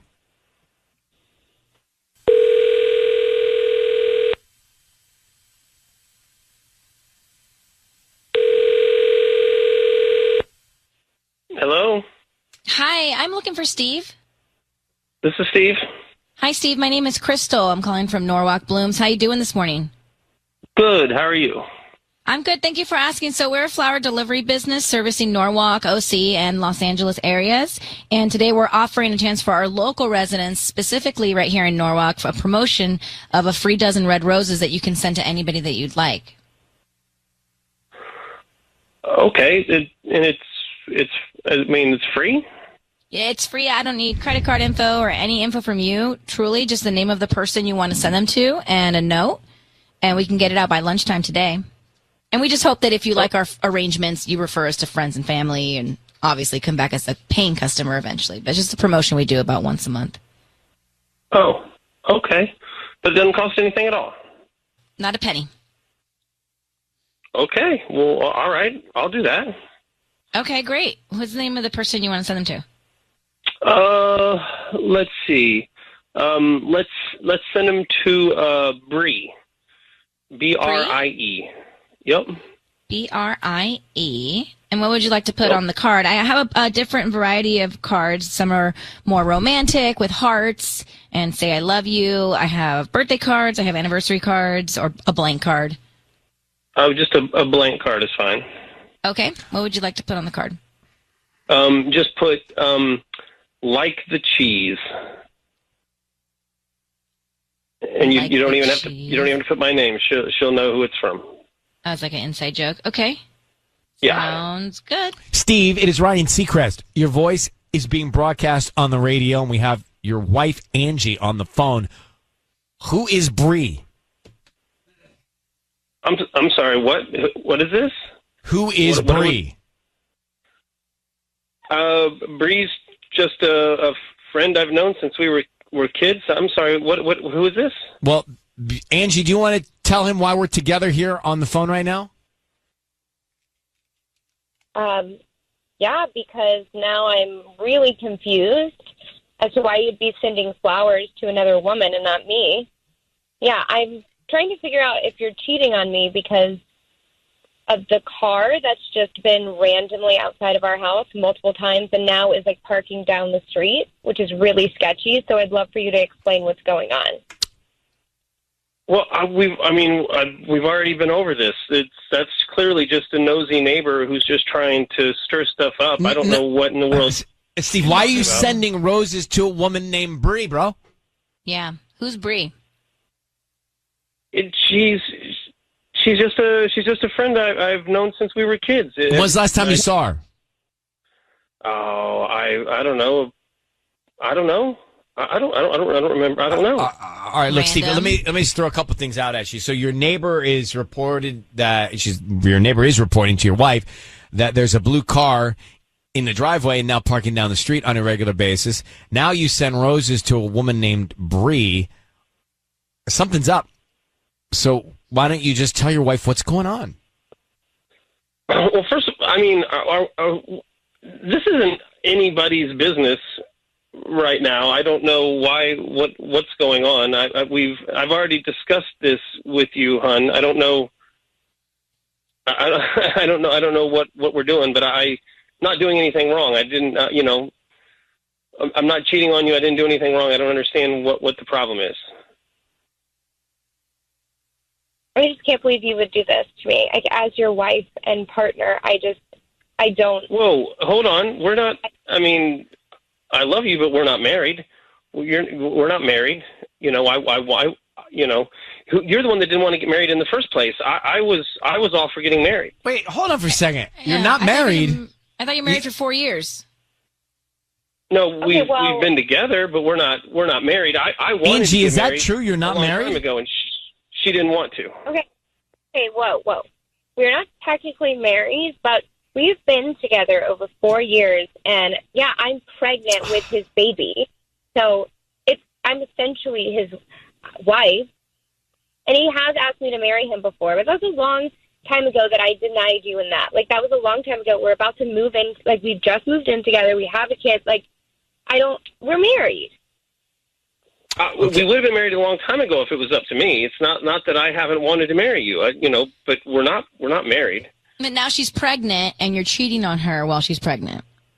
I'm not cheating on her. I don't know where you guys keep coming up with this, because some nosy woman in our neighborhood just wants to stir the pot, and apparently you get everybody upset. But I'm not doing anything wrong.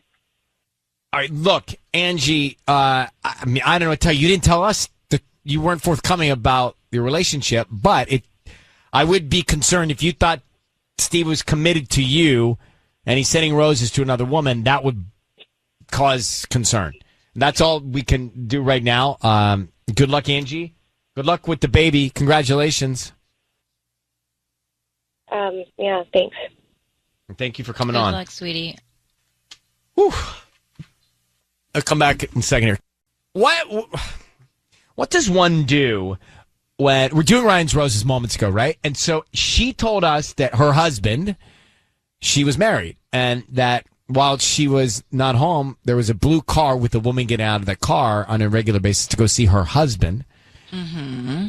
And then we get her, quote, husband on the line. He says, we're not married, and I'm not doing anything wrong, but he did send the roses to somebody else. So basically, Angie and Steve are together. Angie's pregnant with Steve's baby, and Steve sent the roses to a woman named Bree. Now what do you do? I mean, is it weird that she thinks they're married? Is there any sort of red flag in that scenario? I mean, I do have friends that call each other wifey and husband that aren't technically married, but like they've been Patty, together a you long do time. that. Look at Patty. Yeah. So you say he's your husband even though you guys aren't legally married? And yeah, he says the same thing too. Whenever he introduces me to anyone, he says, this is my wife. And why? Just because that sounds like a stronger commitment? It doesn't, the conversation ends there. It's not like, oh, well, right. you know, You're together, you're not. Yeah. Yeah, why aren't you married? And you guys have Right. two kids. Are they both are both of them your kids? Oh, you know, like, jeez, people are too curious. Yeah. I would She's never right, ask someone though. that. She's so right. What do you I've call actually been asked if he is the father of both my kids. It's like, Wow, I mean, that's invasive. what do you care? Now, Tanya, what do you call your man? My boyfriend. My boyfriend. And when do you think that will change? when he becomes her fiance. Yeah. And when do you think that will change? Saying someone is your fiance is so exciting. Like it doesn't last long. It's usually like a year. Oh, so then wait. This is the nugget. Hold on. What nugget? Are you guys hearing this, Tanya, Patty? The nugget. I just learned something from what you just said. What'd you learn? What? You're saying that the fiance chapter is the most exciting chapter. It's fun. Yeah. Right, because it's the fantasy chapter. It hasn't all happened yet. It's the excitement. Then it happens, and then changes. your husband and wife forever. I know. So my takeaway is a long engagement. Yeah. Sure. Me too. Long engagement. Just do like a 7-year engagement. Fiance is just such a more fun word to say. All right. Well, then maybe why? Okay, this is good. Thank you for that note. Got it. Now, back to Angie, Steve, and Bree. What's going to happen tonight? That trifecta of drama. Kaylee's on. Kaylee, good morning. How are you doing? I'm good. How are you? I'm fine. So, Angie was on Ryan's Rose a few minutes ago, and she didn't tell us that she told us they were married. So she didn't really tell us the truth. Yeah. I mean, she didn't tell us she wasn't married. She didn't tell us she was pregnant. Like, what else is she hiding? Is the neighbor even real at this point? So you doubt her? Yeah, I doubt her because she's like wishy-washy, not giving us all the information before we confront him. Well, interesting. I agree. So you don't trust her either, Sisney? Now that she brought up the whole neighbor story too, it's like, because he was so adamant about no one's coming over and no this, no that.